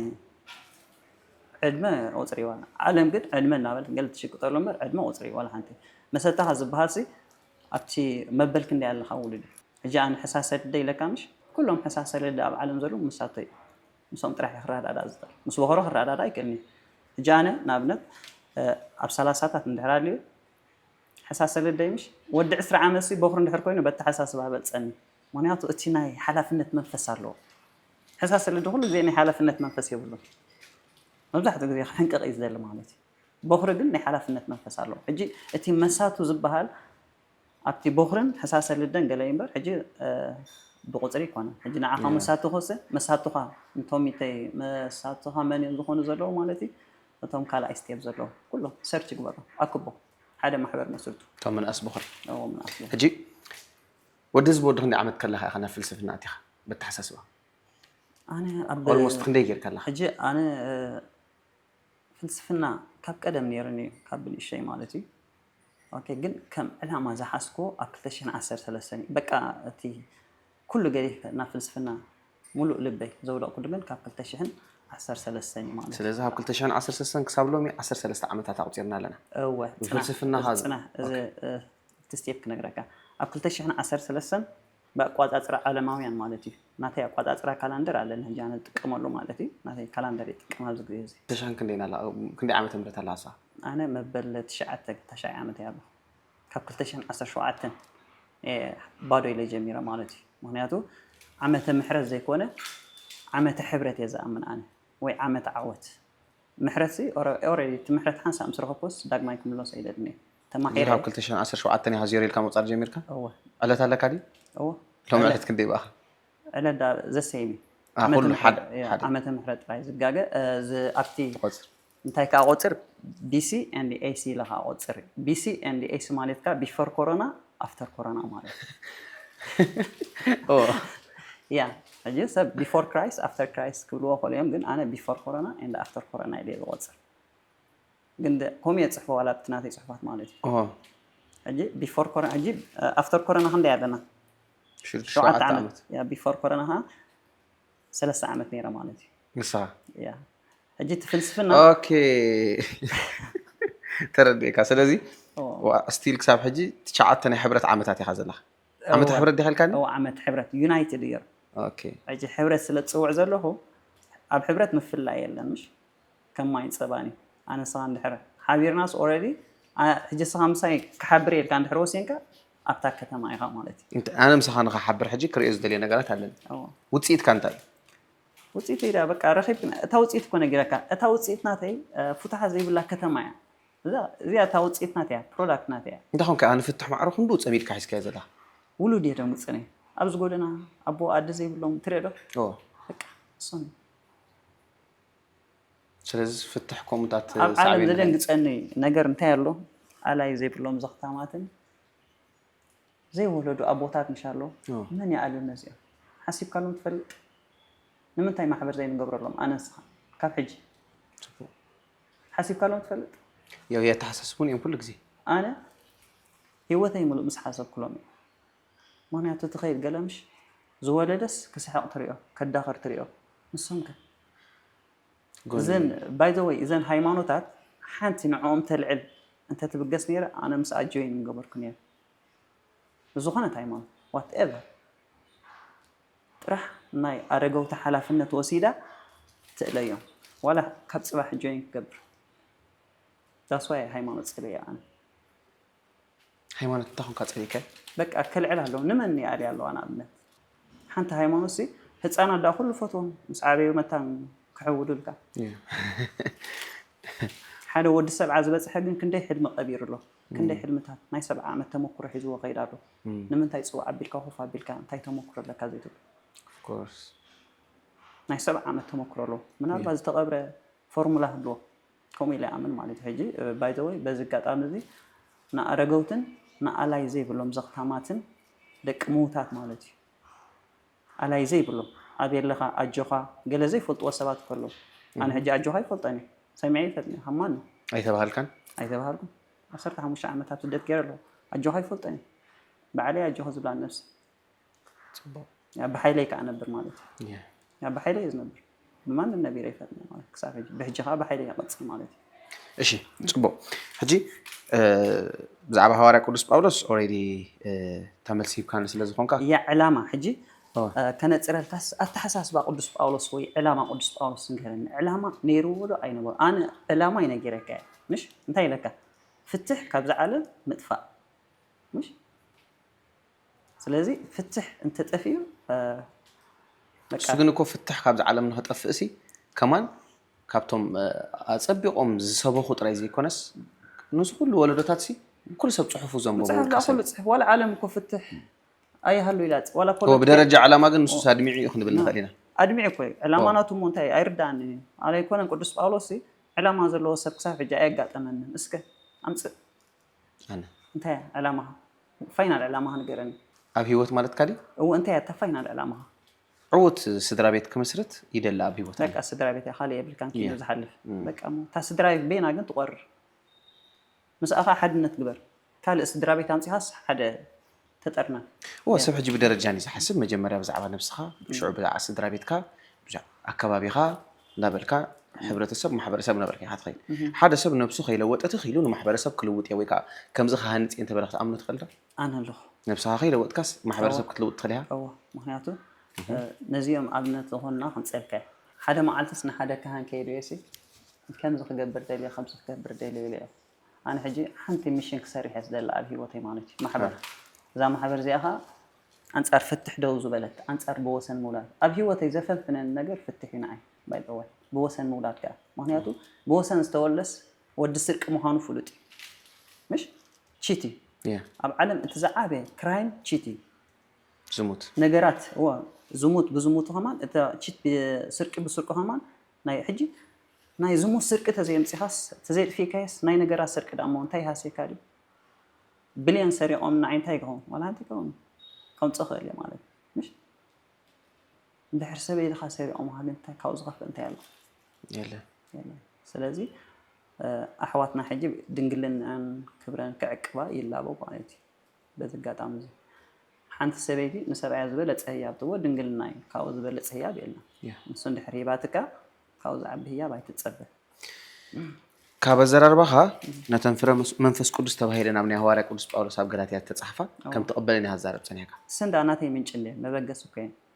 الجنسة سلازي نع أنت لا تقبلن كونكا نتن نيرخصة من قدي لوزي تقصن كا بعل منافقنا تكني حسدنا قطع مسبلة قايلة قابل درفي سخران درافة يا أكشوال درافة يكون كن ناتي حجي مس درفتات أي مدواني ناتي مس مننت يزد مدوه هو مس كانوا درفتات كان تاي تبله مننت تمكحتين زبلهم هو أنا ما تمكحتين هو حجي بموسيقى أقول صحاب زخول النجارات درف زبالله مزمور كاز بالله سو درفتات كأ مزمور دي خاتم مدوه ويساب درفي أكلتي أي مدواني أوكي ناتي بيني مس تمكحتي يزد مدوه مالتي ما هي درف ده حركوين درف تصرفي دارجا مش يا درف تصرفي مزمور كا صلاتي مالتي حجي مزمور صلاتي تخكلي جن تومين تاي تصلي أنا تاي تصلي صلاتنا ببين قون خلي كم أبوينا دين ببين صلاتهم نابنت حد الزماري كزمر كله نتاناتو يزمر مش نتاناتو أنا خزمر كله خا نتاناتي علامات زي كله علامة كله خيلي مغنياتو أجي مزمور أنتي مالتي اندهريلنا مزمور مالت درب صلاتي أملخ يكونه درب صلاتي مزمور أتي زمر درب يتصلي زبط صحيح خلو أتي زمر درب يتصلي أتي درب كا درب يتصرف مالتي بنصار مالتي أجي مزمور صلاتي درفي صرفي صح حاجة أنت يا ناتي تمكحتين بك أهم زي من تمكحت إنك حاجات مخاني تجرب بمصحف قدس حاجات هيكون تمكح بمن تمكحت راح مفلاتي زيك هو صعب بمن هتمكح زلها أنا بإرتراونت ويدما بتي إذن بعله حتياتي هيكون حتياتي هيكون هو حتيات كونه خد من أربعة هو ماتسي نحنا خافتا مصحف قدس زلوا حاجات تدارينا زي مكح بإجزابيري مكح بلي سب طبابو يكون بهابتو يكون كمكح كم زي بقول له مصحف قدس يزارب أمون تايلي لك عنتو فلسفنا مالت زمورنا بإجزابير زقربك حجي تزمورنا بإجزابير زقربك وكو إذا مكح نزله مريت أتولي ديلك تحسب صح حجرة أو نو كم جمرة ولدنك أب جيوغرافيكاوي أكمامت أسي أب إيرترا نخت ولد مريت كذا بس جاي مرض كون سلازم أنت زي مريت كم يجركات مكحل عدلي بتي حجي كابز بي إيرترا ولد من مريتشاي حجي بورن بيرفكت مالتي كان كابز بي إيرترا ولد حجي ودز بي أمشي لك كان بورن بيرفكت صبوا بورن أجينز بحالله بورن بيرفكت هاز بحالله أبتنا ناقون كحجي أبتا تبرز بلكا زلوا كتما وي إجزاء هرسي سلاسي قدمنا أدم مفتارم إجزاء هر أمدري هذا برينسيبل ماستر بلان سنير وي أمدري تجاوي زلوا ماستر بلان مالك أجي أبتي إجزاء هر ኣብቲ ቅድሚ ኣዳም ዝነበረሉ ግዜስ ቦርን ፐርፌክት ዝበሃል ነይሩ እዩ ሕጂ ኣነ ቦርን ፐርፌክት እየ ቦርን ፐርፌክት በይንኻ ዲኻ ከምኡ ንቦርን ኤጌንሲ ዋን ሓሊፈ ኣለኹ ማለት እዩ ቦርን ኤጌን ምሽ ኣሎ ኣሕዋትና ኣብዚ ጎደና ገለ ቦርን ፐርፌክት ዝበሃል ኣሎ ሕጂ ሰብ ክንደይ ግዜ ክውለድ ኣሎ ወይ ሓንቲ ግዜ ተወሊዱ ደው ክብል ኣሎ ወይ ከዓ 4 ግዜ ክውለድ ኣሎ እንታይ እቲ ደረጃታት ሕጂ ሓደ ግዜ ተወሊድካ ደው እምበር ፅቡቅ ተኸይልካ ምክንያቱ ሓደ ሰብ ካብ ከብዲ ክወፅእ ከሎ ንጹህ እዩ ንጉስ ናይ ንጽህና እዩ ዝኸውን ዘሎ ምሽ ንጹህ ብድሕሩ ትውለድ ክርስቲያን ትኸውን ትጥመቕ ማለት እዩ ነቲ ጥምቀት ኣሊኻ ከምዚ ቦርን ፐርፌክት ዝበሃልካ ስቴብ ኣሎ ቦርን ኤጌን ማለት ዳግም ምውላድ ማለት እዩ ሳልሳይ ግዜ ምውላድ እውን ክፅበየካ እዩ ራብዓይ ግዜ ከዓ ምውላድ ክፅበየካ እዩ ገና ኣሎ ስቴፕስ ኣስካላይ ከምዚ ቅኒት مش حنت خلاص حموش السلك اللوا بحموش ياخذ تصوت هلك ويكاب بواطقه حنت السلك جيرها تصوت هلك مالدي اجي كاتز بإرترا مولادي ناتي مرچاي اكايندي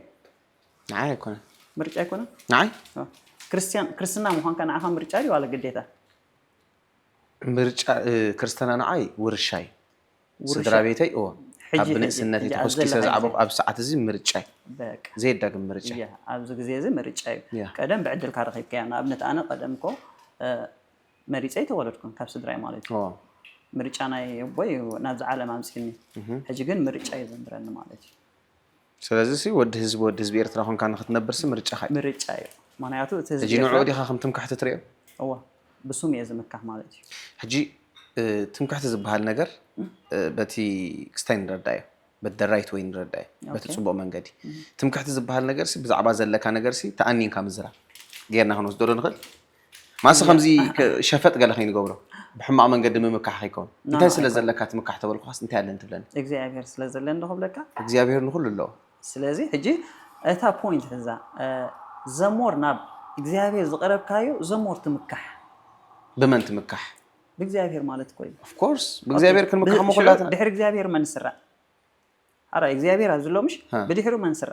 ህዝቢ ኤርትራ ስራ ኖ ከመይሩ ተኸይነ ህዝቢ ኤርትራ ድሕሪ እግዚአብሔር ክስራ አሎ እንታይ ሪለካ አንተቦ ህዝቢ ኤርትራዊ ተልእኾ እዩ ልኡኺ ናብ ዓለም ብተልእኾ ይመጽእ ዘሎ ኩላትና ፍጡራት ኣብ ዓለም ዘለና እግዚአብሔር ከነመስግን ተፈጠርና ንሓደ ወኪልካ ተዛረብ ኩልና ኢልካ ይተውድቀና ምክንያቱ كلنا عند حيلك كتودق كلها كلنا يلك أخذ ودق. No كودق كله نفسه وكيله زودق. مخنات نيتفطرنا جن حجي እግዚአብሔር ንخلاتنا فطيرنا. نحد مخنات نحد علامها فطيرنا. حجي كابزو وصاي نحنا خم حزب تفلينا كم كون زغبرنا ويكا صحف تدالو خين ويكا زونه كليم تامنن اندحرالو خين ግን كسمع. صحفكو حجي بزعبا صحف كنزارم اندحر كوينا كبايبل وصاي صحف كتقبل تخل ማንያቱ ጽሑፋት እኮ ኣብ ሰማያት እዮም ዘሎ ከከማ ገዳስነቱ ካብ ባይብል ወጻስ ከከማ ገዳስነቱ ስቀበል ኸሊ ኪኖ ባይብል ከተሐስብ ትኸሎ ኣይከልኒ በቃ ሕጂ ክንረዳዳ ኣይንኽእልና ስለምንታይ ሳ ኪኖ ባይብል ተሐስብ ትኸል ኪኖ ጽሑፍ ኪኖ ዝኾነ ጽሑፍ ምክንያቱ ክሓስብ ኸሊ ኣነ ኪኖ ዝኾነ ጽሑፍ ክሓስብ ኸሊ ማለት እዩ ፀገም የብለይ ንኣብነት ኣብ ባይብል ኣብ ዝሙት ዝተረኽበ ሰበይቲ ትፈታሕ ዝብል ኣሎ ምሽ ማለት ክትፈትሓ የፍቅደልካ እዩ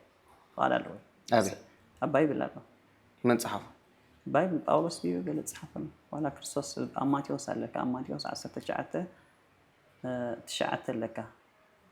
أبزموت زترخبت سبيتي كتفتحها فكذاك يوزل صحف الله كريستوس أماتيوس كم زبر صحف الله I don't think so الله كن رياضه حجي نمنتها يخم زبل كذا الله بس لك بزعبات أخذ زموز تتحت سبيتي كريستوس زجبروا وعلت نفلتنا ماتيوس 19 الكاني ماتيوس 19 زياد تصحفت انت تبل زلا قبل علدكم بابا ولا سا دحن كاب نسو موسيس بسرت لبكم مفتاح انستكم فقدلكم كان مجمريا ግን ኮማ አይነበረም ቦሎም አነ ግና እተን ሰበይቱ ብዘይ ምክንያት ዝፈትሓ እተን ሰበይቱ ብዘይ ምክንያት ዝሙት ዝፈትሓ ካልኡን ዘእቱ ይዝሙ እቲ ፍትሕቲ ዘእቱን ይዝሙ ብለኩም ኣሎ ሶ ንሰበይትኻ ብዘይ ምክንያት እንተዳ ፈትሕኻ ዝሙት ከም ዝገበርካ እዩ ዝቁፀር ብምክንያት ንፍትሕቲ እንተዳ ኣቲኻ ኻኒ ዝሙት ከም ዝገበርካ እዩ ዝቁፀር ይዝብል ዘሎ ሕጂ እንታይ እዚኣ ናይዛ መልእኽቲ ንፅርት እንታይ ኣብ ዝሙት እንድሕር ተረኺባ ሰበይትኻ ክትፈትሓ ትኽእል ዘይክትፈትሓ ትኽእል ምርጫስ ኣለካ ክትፈትሓስ ፍቓድ ዋላ ዝኾነ ክትሓቱ ትኽእል ኢኻ ዋላ ንካህናት ሕዘቶም ድሕር ኣብ ዝሙት ፀኒሓ ሰበይትኻ ክትፈትሓ ትኽእል ኢኻ ፍቕሪ ግን ፍትሓያ ኣይብልኒ ፈቃር ሰብ ግን أبزموت تصنح أبحر تتحل أبحر مالسي كم زي مسحراقت مسعمت كيكا the same سبيتها كم عند حد ثاني حد كات تفكر عند حركون مغنياته أكل كاي أوز غيزرو حكي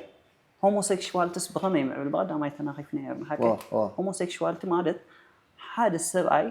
سبعي من سبيتها أنت لا تسأني حكا من سبيتها يكون الزموزلو the same مساحة الزموزلو منفس مسجام سايز الزموزلو كله حجي منفس عاد بخابس له مش بمنفس ده زميس نايس جا قدر فايك قد صار منفس كان دحر رخيص سجا خاطركم يقولون سجارة زي ولا هم سجنين حجي سبعي حدا أكاليم يلنا نأمنش برجس تأمن سبعين سبيتين حدا أكاليم of course تأمن so مس سبيت هذا دكسس بس هذا دكسر له مالتي homosexuality أبزي يجمع عالم قل ودي قلا لا homosexuality أبي جمري لك حجي خمس كان سبيت بتكبر زمت إذا بيس فيلوزوفي ترى هيكون حكي ويدما سبعين سبيتين حدا يملك تأمني بالكان هذا حسب حجم ساعة أخي زم كلهم حجي مس سب حدا ردك سوزلو سي مستم صوت يوم ردك سوزلو سبيت حظ يكون تبدلك اتودي زبدلك زلو نتودي خفوكس دبرد زلك شو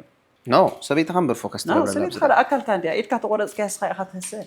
سلازموني أكل كان تدا أخينا نتنسات وسط زلاجيجا مجمرا نفسها موقع ليك كعمت آخر كتار الآخر أبكم تتفت يروى يا نهاجر نيرتراز وسداس مس إيرترات الباس زي كنا هجي إيرترا هاجر عنده سبيت خاص سبيع هاجر كهاجر تبلد سبيتي قمت حسبه إيرترا يتحسبني إيرترا تمنفس حس مالس إيرترا منفس زي مريت نار مالس هجي إيرترا مريت يامش هو مريت عنده مريت كوي مريت أكو هاجر يا سلازا يتحسبني سلازا إيرترا نحن هنكسر نخلينا نخسه سبيتي هاجر هراي أوكي خسيسكا صوت تعاتم تبدهري دقام ساعة باس مالتك كل مستيني إفراز ورازولو تباسي كم زحس هذا من أبز لملمول كم مرة أجي إرترات وصلت كلاسي نعمل تليان مسيني إرتران بحروسي دواس مستلياني ها تباس لك أمر مس إرترات تباسي بالكام وتردي كله إذا كنا نتايو نعملت إرترا بزي حزبها تليان كوز دان تدامتيو أيدلني كيد نختبر يدخلنا بزي حزبها مريت ينسى سبيت جن كال سواي كوز دان تدامتيو فقادنيا زي كتكون تخليها كاب عمتن غونتن وصا مالتي بفقادان تدامس كال سواي دقيسا جن ምናልባት እዚ ትብሎ ዘለኻ ርክብ ናይ ግብረ ሰዶምነት ተፈጺሙ ትብሎ ዘለኻ ምስ ሰብኣይ ሓደ ኣካል ስለ ዝኾነ ተስ ክሳማዓካ ኻሊ ካብ ወፃ ግን ንሳ ብፍቓዳ ትገብሮ ክሳብ ዝሃለወት ካብ ተወድን ላዕሊ ኸማኒ ኪዳና ተፍርስ ዘላ ብላዕሊኻ ንሳ ስለ ዝኾነት ክትሓታ ንዓ ይቐርበካ ይብላና ግን ብተዛዋሪ ኸ ንሳ ኢኻ ትጋገዝ ዘለኻ ንሳ ኢኻ ምክንያቱ እቲ ኣካልካሲ ኣብ ኣሎ ምስ ሕጂ እኮ ንስኹም ክልተ ይኮንኩም ኣካልካ ጥራይ እኮ ይኮነን ኣብኣ ዘሎ ትናታ ኣካልካ ኣባኻ ኣሎ سلازم نساء أكل كذي تخبر الكذا هو حجي جن نساء أنتي مثلك أنا ساخت عمت تخيل وانسيتي أو عمت قلتها بس إحنا of course ولا نو عمت مالتكو كم زي دايركت يكون متلالون عمت كوي أوكي تتالل تخيل متلال عمو ساتر اللي يكون تزخون سبني ختالل تخيل ولا ودي ختالل تخيلي يا حجي جن بتي وانسيتي بتي وجن وانسيتي ريال لنا مهنياتو كومز بتصحف هلا سبأي كأبزمت من هرت أني حس فتحية زبل لأن I don't know بايبل ندك نسيو بزح أي قصة أني قصة ندك تبعتي I don't know مش كوميدي قلت لك هلا ولا هم أحسبك بايبل لما نقصة لك حسبك بدك تبعتي زمهر كم زي بزح بدك نسيو فوكس جيو سايمه فوكس يقبري already جن مبزحتهم تمرتات جن بدك تبعتي مزقلج يا حجي قوان سيت كل جزء أبتأكل كاسلة واحد بسم كانت تسوى anyway بزك ساي حدا بهالك تغير جزولي خمان الله انت يسكذب الفيلوزوف اللي ناتي حنت سبيتسي بسم سبعي انت تتصبع يقول الفيلوزوف اللي اني ولا ابقى الدرسات يتم كفايه اما بتحتين ويسترن هاجرات زقبر نغري يا زقبر نغري ግን ካብ ውጽ ዝብልካ እንታይ ደስ ብለኒ እቶም ውሉድ ብስማ ዲም ክጽውዑ ኣለዎም ሓዘኒ እቶም ውሉድ ብስማን شمادين اوكي اتا سبيتها بسم سبعي حجي انت يكون كونكتد يكون بقى حبرت يونايتد يكون purposely ግን معروف ندو اقداسي because finally what سب كبركو كيدان قال كبركو يبنا تسم منبر ايكونومي قال يخبرنا تسم منبر اتسم واقداسي سم كويس حجي نحنا كاب بمصحف قدس ولا كاب على ابراهام جميركا زمصانا ነገር እንተ ዳንኤሩ ይስሐቅ ወድ አብርሃም ይስባሃል ያዕቆብ ወድ ይስሐቅ ይስባሃል ወላ ተወለዳታት ናይ መጽሐፍ ቅዱስ ኩሉሲ ውሉድ ብሽማቦ ከም ዝጽዋዕ ብሽማዲ ንኽጽዋዕ ስንታይ ታገዳስነቱ ሕጂ ተደሊ እቲ ኪዳን ንኽተርር ምክንያቱ ስም አገዳስ ብስጋ ይነበር እንኳን ይና ወሕጂ ንሕና ክልተ ሰብ ሓዳር ኣለዎምን ቆልዓ ወሊዶም ትቆልዓ ብሽማዲ ስለዝተጽዋዕ ኪዳን ተርር ኢልካ ትሓስብ አዋ because እቲ ኪዳን ክተር እንተዳ ኮይኑ ኣብ ስም ክጥመር ኣለዎ ሓደ ስም ቀደም ኣብ ብሉይ ኪዳን ሓደ ስጋ እዩ ዝብለካ ነይሩ ኣብ ሓድሽ ኪዳን እንታይ ይብሎ ብድሕሪ ሓድሽ ኪዳን ክጽሓፍ ዝግብኦ ጽሑፍ ግን ብድሕሪ ሓድሽ ኪዳን ሓደ ጽሑፍ ክንጽበይና ኦፍ ኮርስ ክንጽበይና ድሕሪ ሓድሽ ኪዳን እንታይ ኦፍ ኮርስ ሓደ ዝተነጽፈ ንጹህ ክሳይ ኣሎ ኣውስ ክጽሓፍ ወይ ሓደ እቲ ፕሮዳክት ናትና ክወጽዩ ወይ ድማ ሓድሽ ኪዳን ሲ ብሉይ ኪዳን ዝበሃለሉ ግዜ ክመጽዩ of course ከምዚ ብሉይ ኪዳን ሓሊፉ ዘሎ ዘሎ ኪዳን ስክሕደስ ካልእ ግዜ ብሉይ ኪዳን ጽላሎት ናይ ሓድሽ ኪዳን ኢልና ያልና ምሽ ሓድሽ ኪዳን ከ ወይ ሓወልቲ ናይ ገለ ኸውኒ ወይ ከ ጽላሎት ኸውኒ ሓደ ነገር ሰም ጽበይና ሕጂ ንጽበየ ዘለናኩም ምጽኣት ናይ ጎይታ ኢና ምጽኣት ናይ ጎይታ ሕጂ ጎይታ ምስ መጽ እንታይ ክንጽበይና እንታይ ዓይነት ጽሑፍ ክንጽበይና እዚ ዘሎ ሕጂ ክተረዳ እንታይ ጽሑፍ ክንጽበሞኒ ኣሎ ግድን ቅዋም ድዩ ሕጊ ድዩ ገለስ ክጽሓፍ እዩ ንኣብነት እዛ ዝብለካ ዘለኹ ዝተፈትሐት ኣብ ዝሙት ዝጸንሐ ዝተፈትሐት ብሲ ሳተርፍ ትኸውን ወላ ኣብ ዝሙት ትጽናሕሲ ኣይትፍታሕ እያ ሾዳ ናብ ፍርድን ድሕሪ ኣቲና ዳ እሞ በቦታና ምስ ሓዝናኮ ዝሙት ገለገለ ዝበሃል ነገራት የለውም ስጋ እንዲ ብስጋና ዲ ናብ ሰማይ ክንነብር ኢልካ ትሓስብ ሰማይ ዲ ክመጽእ ኣብዚ ምድሪ እኮ ኢና ክንነብር ሰማይ እኮ ካብ ሰማይ ኢና ክንመጽእ እምበር ኣብዚ ምንባርና እኮ ኣብዚ ምድሪ ደጊምና ከምዚ ኢና ክንነብር ኢልካ ትሓስብ እዚ ምጽኣት ክርስቶስ ገለ ድሓን ነውን ዝፈኒ ግዜ መጽእ ገሌና እውን ድሮ መጽኢልና ንኣምን ሰባት ክንህሉ ስለንኽእል ምክንያቱ ኣፍታን ሃይማኖት ጻውጥ ጌርካ ትዛረብ ስለዘይደለ ነጥረልካ እዛ ሃይማኖት ምዝራብ ብዙሕ ኣይፈትዋን it's okay ነጥረልካ ፖለቲካን ብዙሕ ኣይፈትውን ስለምንታይ ከምዚ ጨረርታ እዮም ተነቀፍቲ እዮም ወይ ናይ ባዕለይ ሃይማኖት ክሰርሕ ደልየ ክእል እየ ኣብዚ ግዜ እዚ ክሰርሕ ትኽእል ኣሎ ሕጂ እስኻ ትኽተሎ ሃይማኖት ኣለካ ዲ ብሰዓት እዚ ናይ ካልእ ሰብ ሃይማኖት ከይተንከፍና የብለይን ሕጂ ክኽተል ግን ደልየ መሬት ከሪያ ክትክተል ወላ ክሬት ኢኻ ትገብር ክሬት ዝኽተሎ ተረኺበ ክኽተል እየ እንድሕር ከምቲ ግን ክኽተሎ እንድሕር ኮይነ እንታይ ኢለካ ኣረገውትን ኣላይ ዘይብሎም ዝኽታማትን ዝኣለ ክኾን ኣሎ ተኣለ ሃይማኖት እንድሕር ኮይና ካብ ጽብሓት ሒዘ ምስኣ ፈሎ ክገብራ ክእል እየ ተኣለ ዲኻ ንስኻ ብዓቕማ ብዓቕመይ እቲ መንፈሰይ ይኣለኒ ተዓቕሚ እንተዘይብለይ እንድሕር ካፒታል ገይረኒ ማሕበር ሰሪሐ ገዛ ክሰርሕ ኣለዎ እውን መደብ ኣለኒ ቤት ኤርትራውያን ትብል ቆፎ ኤርትራውያን ትብል ሲ ክሰርሕ ብሓፈሻ ንኩሉ ዘማእከለት እንድያ ኤርትራዊ ይኹን ዩጋንዳዊ ዋላ ኢትዮጵያ ይኹን ንኩሉ ዘማእከለት ቤት እያ ግን እታ ምንጫ ኤርትራውያን ትኹን ንሕና ሕጂ እንታይ ደለኹስ ካብ ኤርትራውያን ሲ ተልእኾና ክንጅምር ይደለኹ ማለት እዩ ተቐበልቲ ጥራሕ ክንከውን የብልና ወሃብቲ ከዓ ክንከውን ኣለና ቅድሚ ስደት ምውፃእኻ ኣብ ኤርትራ ኢኻ ነርካ ሓቂ ኣብ ኤርትራ ኢኻ ዓቢኻ ሶ ካባና ካብ ኤርትራ ሕጂ ምሳይ እንዲኻ ዘለኻ ካባይ ይበልፅ ኢልካ ተኣምን በተሓሳስባ ድዩ ብሂወት ድዩ ወይ ብፃዊዒት ድዩ ብገለ ሕጂ ብሉፅነት ዝበሃል ኣሎ ምሽ ያ ሰብ መወዳድርቲ ክትረክብ ኣለካ ሕጂ ኣነ ንስኻን መን እዩ ብሉፅ ክንፈልጥ እኮ ዕላማና እዩ ዝወስኖ ኖ ኣብ ምንታይ ዝብለካ ዘለኹ ሕጂ ንኣብነት ብደረጃ ተሓሳስባ እቲ ዝዓበየ ፍላስፋ ምዃንካ ብደረጃ እግዚኣብሔርካ እግዚኣብሔር ሕሹኽ ዝብሎ ድምፂ ዝመፆ ኣርባዕተ ሰማያት ዝረኣየ ሰብ ከም ምዃንካ ትገልፅ ኣለኻ ሶ እዚ ብዕድል ዝመፀ ድዩ ወይስ ብሉፅነትካ እዩ ንዓናስ እንታይ ኢኻ ንስኻ ትበልፀና ባህረይ ክበልፀካ ክእል እዩ እቲ ኣብ ውሽጣዊ ባህሪ ማለት እዩ ሕጂ ሰብ ባህሪ እዩ ብሉፅነቱ ኣብ ባህሪ እዩ ኣቀይ ምናልባት ብባህሪ ክበልፀካ ክእል እየ ደንጋፅ ክኸውን ይኽእል በዓል ዕላማ ክኸውን ይኽእል ሓደ ነገር ምስ ረኣኽኮስ ብስፕሪት ማይክሮ ሆፕ ኢለካ ኣንተ ምሽ ሕጂ ኣነ ብልበይ ርኢ ኣብ ንስኻ ብልብኻ ዘይትረአ ክትኸውን ትኽእል ብዓይንኻ ጥራሕ ትረአ ክትኸውን ትኽእል ትርኢ ዲኻ ናይ ብሓቂ ኣነ ዶ ብልበይ ኦ ዓይነተይ ከማን ኣይሰርሕን ሕጂ ብልብኻ ኢኻ ትርኢ ነገራት ዘይኩንኩስ ሓሳባት እየ ዝርኢ ሓሳባት ክሪኦም ይኽእል ወይ ገለ ነገር ዝዛረብ ምሽ ዘረባ ዝሰምዕ ምሽ እንታይ ውፅኢት ከምፅኦም ንሲ ኣቐዲምካ ፈጥካ ትፀንሕ ትፈልጦም እየ ማለት እዩ እንታይ ኣሎ ንስኻሲ እዚ ነገራት እዚ ምስ ትንቢት ምትእስሳር ዘለዎ ነገር እዩ ምስ ትንቢት ዘይኮነስ በቃ ፕሪንሲፕል እዩ ኖ ፕሪንሲፕል ዘይኮነስ ነገራት ሲ ሓሳባት ከተንብብ እንተ ደኣ ክኢልካ እዚ ፀጋዝ እንተ ደኣ መፂካ ብዓብዩኻ ድምፂ እግዚኣብሔር ሕሹኽ እንተ ደኣ ብለካ ኣሎ ኮይኑ ሲ ብሕጂ ክፍጠር ኢልካ ዝሰማዕካዮ ዝሓሰብካዮ ወይ ካብ እግዚኣብሔር ዝመፀካ መልእኽቲ እንታይ ኣሎ በቃ ሰብሲ እግዚኣብሔር ሕጂ እንታይ ይብል ከም ዝገበርኩ እቲ ኣነ ማስተር ፕላን ዝገበርኮ ንድፍሲ ደቂ ሰባት ሕጂ ክገብርዎ ኣለዎም يبلالو يا تي ندفي دك سبات كبر والله نزل يخ عنتو سراويت مخان سينا لنا مو سراويت سين እግዚአብሔር ሰራዊት ደልሎ بفقادهم ማለት ናብ እግዚአብሔር بفقادك يا خاطر እጂ እቲ ናይ ሰይጣን ሰራዊት ዓብሊሎ ምሽ ዓለም ብሰይጣን ተገዚ ያለها ባይ ዘ ወይ ምሽ ያ እጂ ና ዓለም ስከ ከመይገርና مسعراي እጂ ዓለም በዝላ ሰማይ በዝሎ ምድርኻ ማከላላ حسبه ንምድር ሕጂ ማን ወርሳ ሰራዊት እግዚአብሔር ነው ወላ ሰራዊት ሰይጣን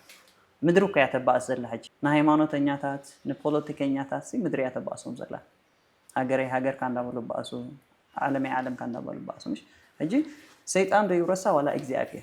እግዚአብሔር በሰራዊት ደልሎ ሰይጣን በሰራዊት ደልሎ እቶም ኃጢአተኛታት ሕጂ ክትሓጥቕ ከለኻ ምስ መን ተኸተባለኻ ባይ ዘ ወይ ምስ ሰይጣን ዝኾነ ሰብ ክሓጥቕ ከሎ ምስ ሰይጣን ይሕጉሳሉ ይኽተባሉ ምስ ሰይጣን ማለት እዩ ሕጂ እግዚአብሔር ሰራዊት ይደልሎ በቃ ክትነጽህ ከለኻ ከምዚ ሰናይ ነገር ክትሓስብ ከለኻ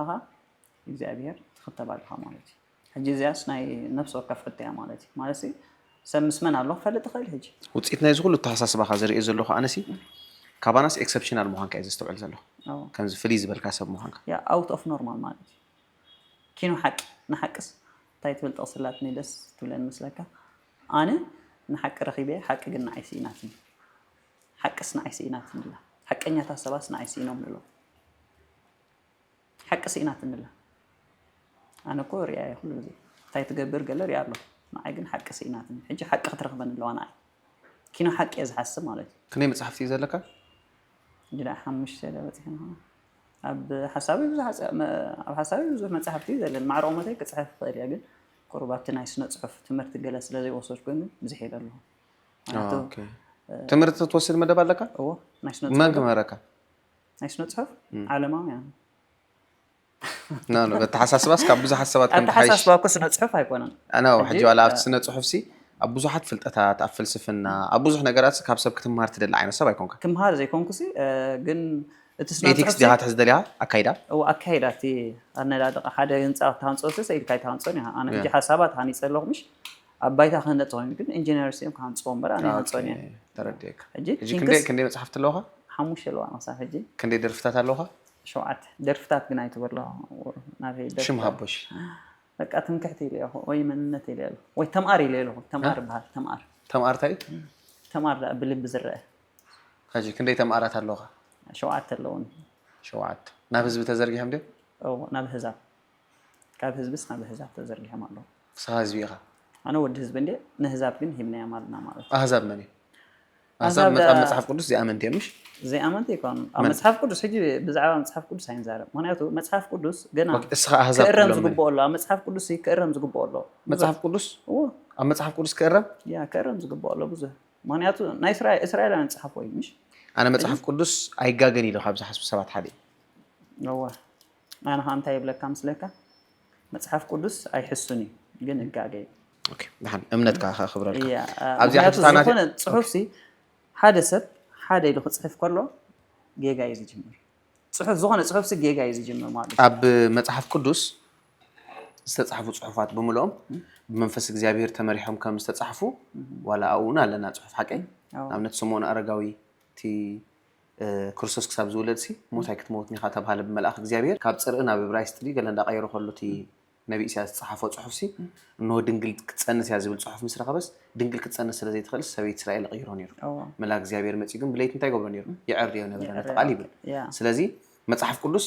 ብመንፈስ እግዚኣብሔር ዝተመልኡ ሰባት እዮም ፅሕፍዎ ስለዚ መፅሓፍ ቅዱስ ይጋገይ እንተዳ ንብል ኣለና ኮይና መንፈስ እግዚኣብሔር ይጋገይ መንፈስ እግዚኣብሔር ይጋገይ ትብል ኣለና እግዚኣብሔር ይጋገይ መንፈስ እግዚኣብሔር ዘይኮነስ ሕጂ መንፈስ ቅዱስ መናፍስቲ ሰለስተ ዓይነት መንፈስ ኣለዎ ምሽ ሕጂ መንፈስ ቅዱስ ኣሎ መንፈስ ሓቂ ኣሎ መንፈስ ሓሶትካ ኣሎ ወይ ድማ ርኩስ መንፈስ ንብሎ ማለት እዩ ሕጂ በዛ እቲ መፅሓፍ ዝኾነ ሕጂ መፅሓፍ ቅዱስ መንፈስ ሓቂ ሒዙ ዘሎ ምሽ መንፈስ ሓቂ ኣይሕሱን እኮ እዩ ሕጂ ኣነ እንታይ ኢለካ ኣነ ሓቂ መርሓያ ኢለካ ሓቂ ስኢናትንላ ኢለካ ምሽ ኣነ ንሓቂ ረኺበያ ሓቂ ግን ንዓይ ስኢናትንላ ሕጂ እዚ ሓቂ እዚኣ ሓቂ ክወጋገይ ሓቀኛ ሰብ እኮ ሓደገኛ ሰብ እዩ ምሽ ካብ ሓቀኛ ፍራሕ ካብ ሓሳዊ ፍራሕ ምክንያቱ ሓቀኛ ቀታሊ እዩ እንታይ እስከ በዚ እንድሕር ፀፊዕካ ሲ በዚ ካ ፀፍዓካ ንሱ ምክንያቱ ሓቀኛ እዩ ሕቃን ኣለዎ ምሽ ስለዚ ምሕረተኛ ኣይኮነን ኣነ ሓቀኛ ሕማቕ ነገር ከይትገብሮስ ፍራሕ እዩ ትዘረባ እዋ ምክንያቱ ሓቀኛ ሓደገኛ እዩ እንተ ምስ ሰበይቱ እንድሕር ፀኒሕካያስ ይቐትለካ ሓቂ እዩ ሰብ እዚ በደል ኣሎ ይብሉን ነታ ምሕረት ግን ኣይክእላን ተፃወርነት መብዛሕትኡ ሕጂ እዚ ስፕሪት ዝሪኦ ዘለኹ ኣብዚ ዓለም ብፍላይ ኣብዚ ምድሪ ሓበሻ ሓቀኛታት እዮም ኩሉ ሓቀኛ እዩ ሓሳቡ ዝበሃል ርአ ይፈልኒ ኣነ ኩሉ የማርር ሓቂ እኮ እዩ ኣብ ምድሪ ሓበሻ ሓሳብ የለን ሓሳቡ የለን ኩሉ ሓቀኛ እዩ ምክንያቱ ከፊእዎ እንዲ ወሱዳ እንታይ ፅቡቅ ኣሎ ሕጂ ፅቡቅ ሪና ንፈልጥ ኣነ ሰንስ ኣብ ሓደ ወለዶ ኣለና ናብሽ ፅቡቅ ሪና ንፈልጥ ኖ ሞስትሊ ፅቡቅ ክንብል ንኽእል ኢና ስለዚ ኩሉ ከማር ኩሉ እንታይ ሓቂ እዩ ኣይሓሰቡን ኣብ ምረቱ ሓቂ ክኸውን ይኽእል ኣብ ኩሉ ሓቂ ኣብ ኩሉ ሂወቱ ሓቂ ይግበሮ ስለዚ ሓንቲ ኦኬ ሕጂ እንታይ ደሎ ንሓቂ ምምራሕ ኪኖ ሓቂ ምውፃእ ሓቂኻ ስለ ዝኾንካስ ምትራር ኣየድልን እንታይ ዳ ምሕረት ምፅዋት ፍቅሪ ምፅዋት የድልሎ ማለት እዩ ኪኖ ሓቂ በትርሲ እዚያስ ክትዕንብብ ትኽእል እያ ተኢለካ ተኣምኒ ተኺልካ እዚኣ ክትዕንብብ ትኽእል እያ እንድሕር ተኺልካ ማያስቲኻ ኣነ ኣብ መፅሓፍ ቅዱስ ተመርኪሶም ካብ ዝነብሩ ሰባት ሓደ ስለ ዝኾንኩ ብራቮ ብእምነት ክኸውን ይኽእል ቴንክ ዩ ሕጂ ምዉት ነገር كعمل بخالي مالي نقصت بترسي كتعمل بتري يوسف قطيعه صنيحه مشي اجي ابتيناتي تم ارز ورقها دحان كم درفتات نبرلو بتي قنقع عالم مالتي نحن بتانات قنقع نخيدا ديسكم بتو قنقع عالم اجيناتي كوميتاتي نتي بتري كم تطعتي زعرف مالتي يتي ابتي دربالو بتري تطعا زبلالو بتري خاص كتطعا مش كربيت غير قاصيل كانت تكخفلو طاسي ما يسيها اطعايا ثانك يو زي احمام بمرداء كاسي بتعمل دسيني موتيفيت كوين ثانك يو وانا صبوت حسب ازازل علكاو يا ابتزانتا ونصحي فيها له قال مصحفتي ثانك يو فيها له حدا نغسي اب نحنت كباب اكيبوسي اذا بتري اططيو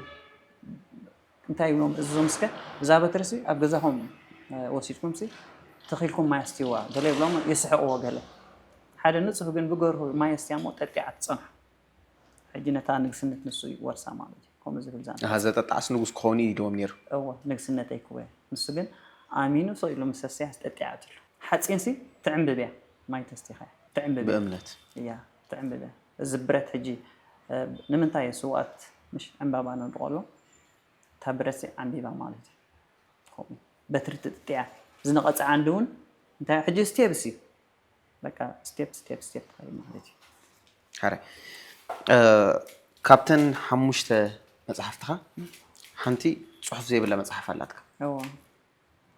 እጂ ኦሬዲ ደፍት ሓደ ፕሮግራም ገዲጽካ ስለ ዝኾንካ ብዛዕባ ዛ መጽሓፍ እዚኣ ብዙሕ ዲቴል አይና አትወይና ግን ንዓይ ከም ዲያሮ ኮይና ተሰሚዓትኒ ሰብሲ ብዛዕባ ደስ ዝበለ ሳፍታ መጽሓፍ ክጽሕፍ ንምንታይ ሃርድ ኮፒ ክትከውን ተደልዩ እዚኣ ዳሞ إذا مصحف زي أمس وقف كتذكرها خلها في السمنة تلعب كه معي مش ولا حدش نقدر تنسأل له حاجة حساب كلام مثلا ما حد يروجن حصر بزبالة تام مصحف نقول له تام أكل اللي صحيفة معناته صحف قالوا أكو من بلب خازن البابي إجزاء بحصر زبالة جن إتي إجزاء أم مدرز نور بلانسي أو تصوير الله إلى أم صحيفة أمان إجزاء سي ماستر بلان صحيفة هات ولا لا أو تصحيف له من ينبوا بقاتي بمنفس كتمبوا تقريها منفس حج صح عنتوي لبي يزري عيني يكون انزبر كاس بلبي انت ترايش صحفت له صحف كاي ነገር አለ صح اولو هو አለ ንምንታይ ንሕና ዚን ሪ በቃ እንደ ሓደ ዓይነት حساب هو ሕጂ ክትሪኦ እንድሕርኮንካ ሓደ ዓይነት حساب ክንሓስብ ኣለና ማለት እቲ ናይ ሕያውነት ወይ ድማ ኣሕዋት ምስኮና ክራኣየካ ክእል ምሳን ኣሕዋት ትኾይና أحوات ندير كوينا بمنفس مالك نايس جا أحواز زي كونس ناي منفس أحوات حب مش واو أجيكوا سجا تساوس لازم لو كوي زي ردوا مونياتو بسجان دم يحسب زر منفس أوري هسا أنا حج علامة بهاي ما نتاوي كون لك أبي هو تكاسي منفس أو شالو بسجاد يحسب بمنفس حسب عين السبلة بقدسنا إذا حسب ولا بمنفس زي كونس بقدسنا أنا ولا ده منفس أو حجي بزح تربو من دي ذا هذا سبشي أبزت أكلنا هم عند حرف سيسي ومنفسي تقول منفسها أو يتطرق وين من طريقة قال منفسي تركاس منفسها ونده كم هو منفسها كون خير حجة ناوي by the way من زلهم من prefix مش نعم حجة من حطي من مالسي حطي يبغون من دق تركا خنا أبدا من بقى تي دقسي من حجي اتمن كوشني اندحر افلسفناتها بزعب اسماتها ماشي يعني حجي من دحريخه هو زي كونس من بانجلش كافترغم كلون تاي من مالت صوت مالت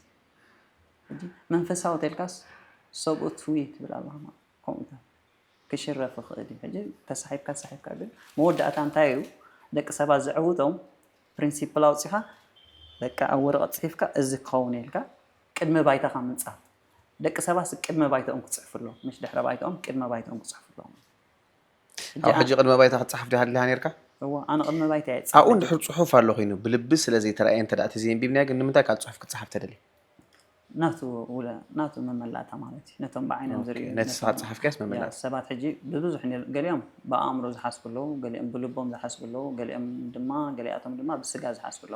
ሕጂ ቶም ቤስትስ ዝበሃሉ ብልቦም ዝሓስቡ ካብ አእምሮ ውፅእ ኢሎም ብልቦም ዝሓስቡ ሰባት እዞም ቤስት እዮም ማለት እዩ ኦኬ ኣብታ መጽሓፍ ሕጂ ካብቲ ዝጽሕፍ ካይሞ ንዓና ከነንብቦ ዘይከኣልና ዘይተራእየና ደስ ዝብለካ ቃልታ ያለ ሕጂ ታ ከተማ ንኣብነት ኣባላ ታጽሓፍ ተምኣር ዝብላሉ ተምኣር መንሲ ዝበሃል ኣሎ ኣው መንሲ ኮምፒውተር ዝሓጽሕፍከ አው ሁሉ በጨራርታ ይተጻሕፍ በስፒሪት አው ማለት በቀለም ሳይ አይኮንም ሽዑ ዲፕሊኬት ጌርካ ማዲ አባዚሕከ አው አሕተምታ አይን በቧን ገዛታ አይን በቧን አው ገዛ ሓደስታ አይን መስለካ አምቢባ አቢዴከ በጽሕፍ አምቢባ ወዲ አይን ሓቆይ ሰቢዶስ አቢዴከ በጽሕፍ አምቢባ ወዲ አይን ሰብ አለካ ሰሉ ላስፋ ኾነ غلي بغره تدالو حدا انتاي مسلكا اسك حجي اتا تشالنج نايتا مصحف تايريا مسلكا ولا حجي نعها تشالنج هذاك عند حريها نصحنا تبلا رساسي مش اتا رسي نصحنا مري صلا بزعبا نصحنا صحفتي لك اباس انتي تصحف تقول ابرسيز مصنا حسابات ወይ ካታዝብታት እስከ እንታይ መጽሐፍካ ንጽህና አላ ታም በገሲ እጂ በድህሮኻ ጻዕዳሎ እንታይ ክጽሕፍ ትኸራባ ኣነ ከም ቶማስ ማለት ከይምሽ ኦ ሕጂ ሃንደ በታብ ርእሰይ ዝመጽእትና ሓሳብ ግን ንጽህና ማለት ሲ በእግዚአብሔር ምእማንን ነቲ ንሱ ዝሃበካ ሓጋጋት ካኒ በአምሃ እንዳተግበር ከም ምንባር ሰባት ከም ምብዳል ሕማቅ ነገር ከም ምሕሳብ ሓሲኻ ከም ምምሓል ቂምን በቆልን ተንኮልን ከም መሓዝ ካኡ እንዳርሓቅ ከም ምንባር ንጽህና ኮይኑ ይስማዓና ኮሚል ከም ጽሕፍ ከላ ግን ኦሬዲ ተባላሽ አባላሽ ነታን ጽሕፈት አባላሽ ካላ ኣነ ዲ ተአጊረታ ምክንያት ቀለም አውድ ካላ ነቲ ጽሕና አርሲሕከያ ማለት ክዳንሲ ምስ መለስከያ ወርሳህ ጅምርምሽ ናኻስ ድሮ ክጽሕፈላ ጀሚ ጽቡቅ ከይ ጽሕፍከያ ማይኮን ግን እጂ ኦሬዲ አባላሽ ካላ ማለት እጂ ካብዚያተ በጊሰንታ ገረ ናሓደ ጽሕፈላ ገለ ሓደ ንባዕለ ብጣዕሚ ደስ ይልኒ ተወዲ እንታይ ልካ ጽሕፍከያ ገለ ይምስ ኣነ ንጽህና ያተ እስከ ጽሕፍ ንጽህና ተሆይና እንታይ ክጽሕፈላ አባላሽ ዋን ለይልኒ እጂ ሞቲቬት ገራት ደስ ይላል ምክንያቱ እንድሕር ገለ ቀረም ጌርካላሲ አባላሽ ካላ ማለት ኦሬዲ ንጽህና ነቲ አባላሽ ካላ ነታ ንጽህና ረ ነታ ወረቀት ነቲ ንጽህና ኣብቲ ንጽህናስ ካብ ንጽህና እንዳዕለ ክትጽሕፍ ኣይትኸልና እንታይ ክትጽሕፍ ትኽእል ሞ ካብ ንጽህና እንዳዕለ ክትገልጾ ትኽእል ኢኻ ንዓብ ካያት ዲፋይን ምግባር ተድልያ ማለት ንጽህና ንበይናሲ ከም ርእስቲ ኮፍ ኢላሲ ሰብ ሕጂ ንኣብነት ንሓደ ሕጂ ዝተወልደ ቆልዓ ወይ ከዓ እምሩ ብሱል ዘይኮነ ሰብ ኣምፂኻስ ክትነጽህ ኣለካ ትልካሲ ካብ ምንታይ ክነጽህ ዘለዎ ክትነግሮ ኣለካ ክትሕልዎ ሶ እንታይ ትብሎ ኣለካ ክትነጽህ ኣለካ እንድሕሪ ኣትሊስት ኣቱ ዘለዎ ደው ክብል ኣሎ ከምቲ ንጹህ ኮይኑ ተፈጥሮ ካብ እንዳዕልስ ክነጽህ ኣይክእልኒ ሓደ ሰብሲ ሓደ ህፃን ምስተወልደስ ወዲ 3 ወርሒ ነበርሎ ካብታ ወዲ 3 ወርሒ ዘለዋ እንዳዕልስ ክነጽህ ይኽእል እናተባላሸወ ከይ ዝኸይድ ህፃን እንኳን እናተባላሸወ ይዝኸይድ ንጹህ ነይሩ ንጉስ ንጽህና ነይሩ ታ ንግስነቱ ግን ይምንጠር ማለት እዩ ስለዚ ባዕለይ እንታይ ሓሲበ ሽዑ እንታይ ጽሒፈላስ ክጽሕፍ ካላይት መጽሓፍ ብዘይካ ጽሒፍ እንታይ እስከ ንጽህቲ ኣርእስቲ ዘይብልታ ኩላ ጻዕዳ ባክ ኣብ ገይረ እንድሕሪት ማለት እዩ እንታይ ጥቕሙ ሕጂ ሰብ ስኻውዝስ እንታይ ይጥቀም ንኣብነት ንዓይሲ ስኻስ መጽሓፍ ጽሒፈ ኢልካኒ ዓዲምካኒ ከይደ መጽ ሃርድ ኮፒ ግን ካብኡ ሓደ ጽሑፍ ዘይብሉ ተሂብካንሲ ኣነ ከም መጽሓፍካ ግድን ክጥቀም ኣለኒ ወይ ሓሳባት ክካፈል ኣለኒ ወይ ፍልጠት ክረክብ ኣለኒ ካልእ እንተተረፈኻ ዘዘናግዓን ልቦ ወለዳዊ ዝኾነ ጽሑፍ ክረክብ ኣለኒ ካብዚ ኩሉ ነገራት ሲ እንታይ ኻ ንዓይ እስኻ ክስታይ ትገብረን ዘለኻ ሞቲቬት ዲኻ ትገብረን ዘለኻ ወይ እንታይ ኻ ትሕግዘን ዘለኻ ብመጽሓፍካ ጌርካ እቲ ንጽህና ማለት እንታይ ምዃኑ መልእኽተይ ብሕፅር ዝበለ ኣሕሊፈ ኣለኹ ማለት እዩ ንጽህና ጥራይ እንታይ ምዃና ትርጉማ ንኸተሕልፍ ከም ሓንቲ መልእኽቲ ፋርዘር معرخ እንደው ትከይዳ ለካ ልካ ተሐስብ እዋ አለካ ምክንያቱ ንጽህና ማለት እኮ ሕጂ ከመይ ሕሰቦ ማለቲ ከምዚ መበገሲ ሕሰቦ መበገሲ ካቤት ብገሳ ዝኾነ ዕዮ ክትዓይ ከለኻሲ ሕጂ ካቤት ብገሳ ኣለኻ አረ ካቤት መበገሲኻ ነጥብለን መበገሲ ሕጂ መበገሲኻ ካብታ ንጽህና እንተ ደኣ ኮይኑ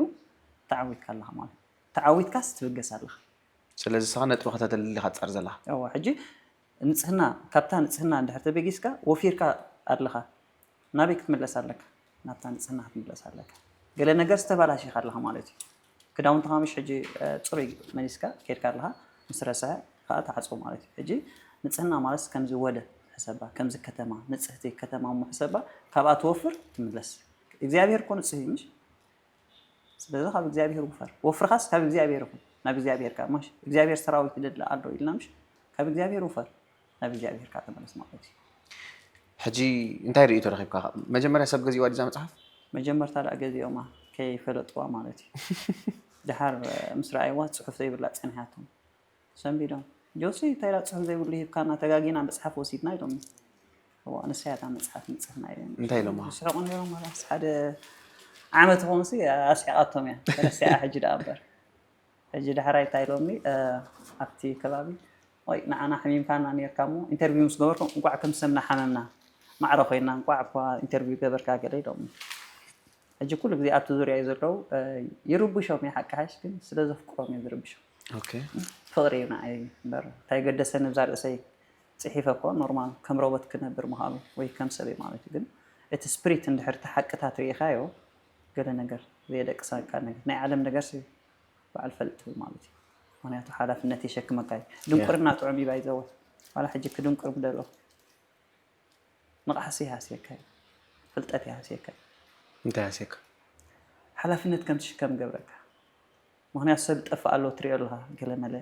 ምሽ እቲ እንታይ ገደሰኒ ገለ መንፈስ ተጥፍኦ ማለት እዩ ሕጂ ዝዓበየ ፍልስፍና ኻናትካ ሰብ እዩ ምሽ ኣብ ሰብ ኢኻ ኣብ ሰብ እንታይ ካ ትፈለሰፍ ኣብ ሰብ ሰብሲ ፀግዒ ስኢን ኣሎ መዕቆቢ ስኢን ኣሎ ወዲ ሰብ ሰብኣይሲ ምዕቆብ ኣሎ ሰበይቲ ተዕቁቦ ምሽ ሰብኣይ ኮን ኣብ ሰበይቲ ዕቆብ እዩ ምስኣ ተጠምጢሙ ሓድር ማለት እዩ ምሽ ውሉድ ከዓ ናብ ኣቦኡ ይዕቆብ እዩ ሓቀይ ሰበይቲ ከዓ ናብ ደቃ ትዕቆብ እያ መማረፂ ስለ ሰብኣያ ምዕቋብ እንድሕር ከልይዋ ናብ ደቃ ገለ ሰብ ግን መን ዕቁባ ይኾነ ኢለ ሓስብ ኩሉ ካ ይሰርፎ እዞም ክትገልፆም ፀናሕካ ዘይኮኑ ሰባት ኣይኮኑን መን እዩ ሰብ ሰብ ማለት ኣብ መንጎ ኣምላኽን ኣብ መንጎ ሰብኣይን ዝርከብ ሰብ ይበሃል ሰብኣይ ርእሲ ሰበይቲ እንተዳ ኢልና ሰብ ከዓ ርእሲ ሰብኣይ እዩ ሰብ ከም ክርስቶስ እዩ ሰብ ድክዕ ከም ክርስቶስ እዩ ማለት እዩ ምክንያቱ ክርስቶስ ከም ሰብ ኮይኑ ምሽ ከም ሰብኣይ ኣይኮነን ክርስቶስ ከም ሰብ ኮይኑ ሕጂ ሰብ ማለት ልዕሊ ሰብኣይ ማለት እዩ ሰብኣይ ምዃንሲ ካብ 1000 ሰብኡሲ ሓደ ሰብ ይበልፅ ኣብዚ ሚድያ ገለ ሰማሎ ሰብኣይ ሎሚ ዝበሃል ሰሚዕ ይፈልኒ ወይ ሰበይቲ ክትፀርፍ ሰብ ሰሚዕ ይፈልኒ ሰብ ግን ዋና ዘራይ ግድዝ ዘይብሉ ቅዲ ኮይኑስ ኩሉ ሰብ ይብልፅ እታ ሰብኣውነት ብስ ሓላፍነት ስኢና ኣላ ምስለ ሰብኣውነት ዝሰርሕ ማሕበር ይኹን ኣካል ይኹን ሰ ኣይረኣኹን ክሳብ ይሸጥ ኦኬ ሰብኣይን ሰብኣውነትን ነንበይኖም እዮም ኢኻ ትብለና እሺ ሰብኣውነት እንታይ ንኣኻ ሰብኣውነት ብሕልና ምንባር ንስለ ካልኦት ምንባር እዩ ብሓፂሩ ሰብኣውነት ማለት ንስለ ካልኦት ምንባር እዩ ንሰብኣውነት ዝገልፆ ሕጂ ክነግረካ ሽምዓ ትገልፅ እያ ሰብኣውነት ፅምብላሊዕ ትገልፅ እያ ኣደ ከዓ ትገልፅ እያ ምክንያቱ ኣደ ከብዳ ጥምያሲ ንውሉዳት ኮይኑ ሽምዓ ከዓ እንታይ ካልኦት ኣብርያስ ነብሳት መካ ካልእ ፅምብላሊዕ ከዓ ኣኮራ ዘይከደነት ምድሪ ስለዚ ንሰብ እዚአን ክገልፆ ክእለ እየ ምሽ ሰብኣይ ግን ዝሓዘ ሒዙ ናብ ሰበይቲ እዩ ሰብ ዲኻ ሕጂ ሳ ኣነ ሕጂ ሰብ ኣለኹ ድሕር ተመሪዐ ግን ሰብኣይ ክኸውን እየ ክቐንስ እየ ዋንስቴት ማለት ካብ ሰብኣይ ምዃንን ሰብ ምዃንን ነየናይ ትመርፅ ሰብ ምዃን ተኽኢለ እየ ምክንያቱ ክርስቶስ ከም ሰብ ኮይኑ ንክርስቶስ ዝመስል ኣለኻ ማለት እኮ ሰብኣይ ምስ ኮንካ ሰብ ክትኮን ኣይትኽእልን ኢኻ ኣይትኽእልን እታ ስቴፕ ሸጥካ እንዲኻ ዓይነት ስቴፕ እታ ሰብኣውነት ሸጥካ እኮ ኢኻ ሰብኣይ ትኸውን ምስ ሰብኣውነትካ ክትምርዖ ኣይትኽእልን እንዲኻ ኣይትኽእልን ወይ ሰበይቲ ከተምፅእ የብልካ ሰበይቲ ሰብኣውነት ትወስድ ሰብኣይ ኮንካ እንዲኻ እንድሕር ሰበይቲ ምፅኻ እኮ ሰብኣይ ኮንካ ኣለኻ ምሽ ሕጂ ጉዳይ ስብእነት ዘገድሰካ እምበር ጉዳይ ሰብኣውነት ኣይገድሰካኒ ናው ስብእነት ኣብ ቦትኡ ከሎ ሰብኣውነት ክህሉ ይክእልኒ ኣይመፅእን እዞም ኩሎም ሰብ ሓዳር ኮይኖም ምስ ሰብኣውነቶም ዝነብሩ ዘለዉ ሰባት ጉዳይ ስብእነቶም ጥራሕ ዝብል እታ ስብእነቶም እውን ድሕሪ ኣኺሶማ እኹል ሰብኣውነት ኣይገድሰምኒ ኣይክእልዎን እዮም ምክንያቱ ሳብ በርቲዓቶም ከያ ንኣብነት ሓደ ሲ ክህነት እንድሕር በርቲዓቶ እንታይ ይኸውን ይፈርስ ማለት እንታይ ይኸውን ሰብኣይ ይኸውን ክህነት ዶ ተዓቢ ሰብኣይ ምዃን ክህነት ተዓቢ ሶ ዘሴም ሰብኣውነት ሲ ካብ ክህነት ከማን ይበልፅ እዩ ምክንያቱ ሰብ ዓለም ሲ ንሰብኣውነት ዝቃለስ ዝሽቅጠሉ እምበር ዝቃለስ የለን ምክንያቱ ተተመሪዕኻስ ብዛዕባ ሰብኣውነት ክትሓስብ ኣይትኽእልኒ ኢኻ ሓደ ሰብ ንኽልተ ጎይቶት ክግዛእ ኣይክእልኒ ወይ ንሰበይቲ እዩ ወይ ንሰብኣይ ከይተመርዓዋ ሓደ ሰብ ከኒ ብዘይ ሰብኣውነት ክነብር ከሎ እንድሕር ዘይተመሪዐ ሰብ ይበሃል እንድሕር ተመሪዑ ከዓ ሰብኣይ ይበሃል ምክንያቱ ሰበይ ዘይትፈልጦ ኮንካ ሰብኣይ ክትከውን ኣይትኽእልኒ ሕጂ ስኻ ሰብኣይ ኮንካ ኣነ ሰብ እያ ሰብ ኢኻ እንድሕር ተመሪዐ ግን ክቕንስ እየ 50 ሓደ ንኸውን ማለት እዩ ሕጂ ከምዚ ሓንቲ 100 ናቕፋሲ 250 ትኸውን ማለት እዩ ሕጂ ክልቲኦም ሰብኣይን ሰበይትን ሕጂስ ማዕረ እዮም ኣይበልፁንን እዮም ናይ ኣነስ ክንዲ ክልቲኦም እዮም ምክንያቱ እሶም ክልቲኦም ከም ሓደ እዮም ዝመፁ ኣነ ሓደ ሕጂ ኢኳል ሕጂ ኣነስኻ ሰብ ኣለና ማለት እዩ ድሕር ተመሪዕና ክንቀንስ ኢና ክብርና ሰብኣይ ክንከውን ሰብኣውነትና እውን ከነጥፍ ኢና ኢልካ ክትሓስብ እወ ኣነ ግን ኣይጥፍእን እየ ዝሓስብ ክጠፍእ ባዕሉ ሰብኣይ እንዲሃ እቲ ስም እኮ እዩ ሰብኣይ ኢኻ ትበሃል ጎሽዑ ሰብኣይ ትበሃል ና ምናልባት ነታ ሰብኣውነት ክትዕቅባ እንተደኣ ኮንካ ናብ ኣቦነት ዝብል ደረጃ ክድይባ ኣለካ እዚኣ ከዓ ከም ምርጫ ኣለ ምክንያቱ ኢምፖሲብል ዝበሃል ነገር የለን ነታ ሰብኣውነት ዝብል ክስዕራ እንድሕር ኮንካ ናብ ኣቦነት ምክንያቱ ኣቦነት ከዓ ልዕሊ ሰብኣውነት እዩ ሕጂ እንታይ ይመፅእ መጀመርታ ኣቦነት መፅእ ድሓር ሰብኣውነት ድሓር ስብእነት ድሓር ሰበይቲ ድሓር ውሉድ ብድሕሪ ፋይናል እንስሳ መፅእ ማለት እዩ እንስሳ መዳርግቲ ይብሉ ከምዚ ሕጂ ካብዚ ሳይኮሎጂ ውፅእ ኢልካ ምሕሳብ ፅቡቅ እዩ ሳይኮሎጂ ናይ ቆልዑ ኮይኑ ይስማዓካ ኣብዚ ግዜ እዚ ምክንያቱ እንታይ ስከብልካ እዞም ሳይኮሎጂስ ሰብሲ ሪዝናብል ኣኒማል እዩ ገደብሉካ ናብ እንስሳ የምፁ ደቂ ሰባት ሪዝናብል ኣኒማል ብሉካ ወይ ከዓ ሶሻል ኣኒማል ሰብ ሶሻል ኣኒማል ወይ ሪዝናብል ኣኒማል ሰብ ናይ ዕላማ ሰብ እዩ ናብ ኣምላኽ እዩ ዝቐረበ እምበር ሕጂ ካብ እንስሳ እንታይ ክትመሃር ትኽእል ምብላዕ ደም ምስታይ ምዕማፅ ኢኻ ትመሃር ካብ ኣንበሳ እንታይ ትመሃር ምዕማፅ ዓመፅ ኢኻ ትመሃር ካብ ኣምላኽ ግን ፍቕሪ ትመሃር ተባሂሉ ስለዚ ሰብ ካብ ኣምላኽ ትመሃር ዘለዎ እምበር እዚ ኣበሃላስ ክቕየር ኣለዎ ማለት እዩ ሰብ እንስሳ ኣይኮነን ሰብ እንስሳ ኣይኮነን እንስሳ ግን መወዳእታ ስቴጅ ግን ክበፅሕ ክእል ክሳብ ናይ እንስሳ ደረጃ ዶ ክወርድ ይኽእል እዩ እዚ ሕጂ ግን ውድቀት እዩ ምስ ዕቤት ኣይኮነን ውድቀት እዩ ተረዲእኩ ያ ካብ እንስሳ እንታይ ክትመሃር ትኽእል እዞም ዝበልካዮ ካብ ውድቃት ሰባት እንታይ ክትመሃር ትኽእል ውድቀት ምናልባት ከዓ ንውድቀቶም ተጠቂምካ ከዓኒ ካብ ውድቀቶም ተማሂርካ ከዓ ዕቤት ክትወስድ ትኽእል ኢኻ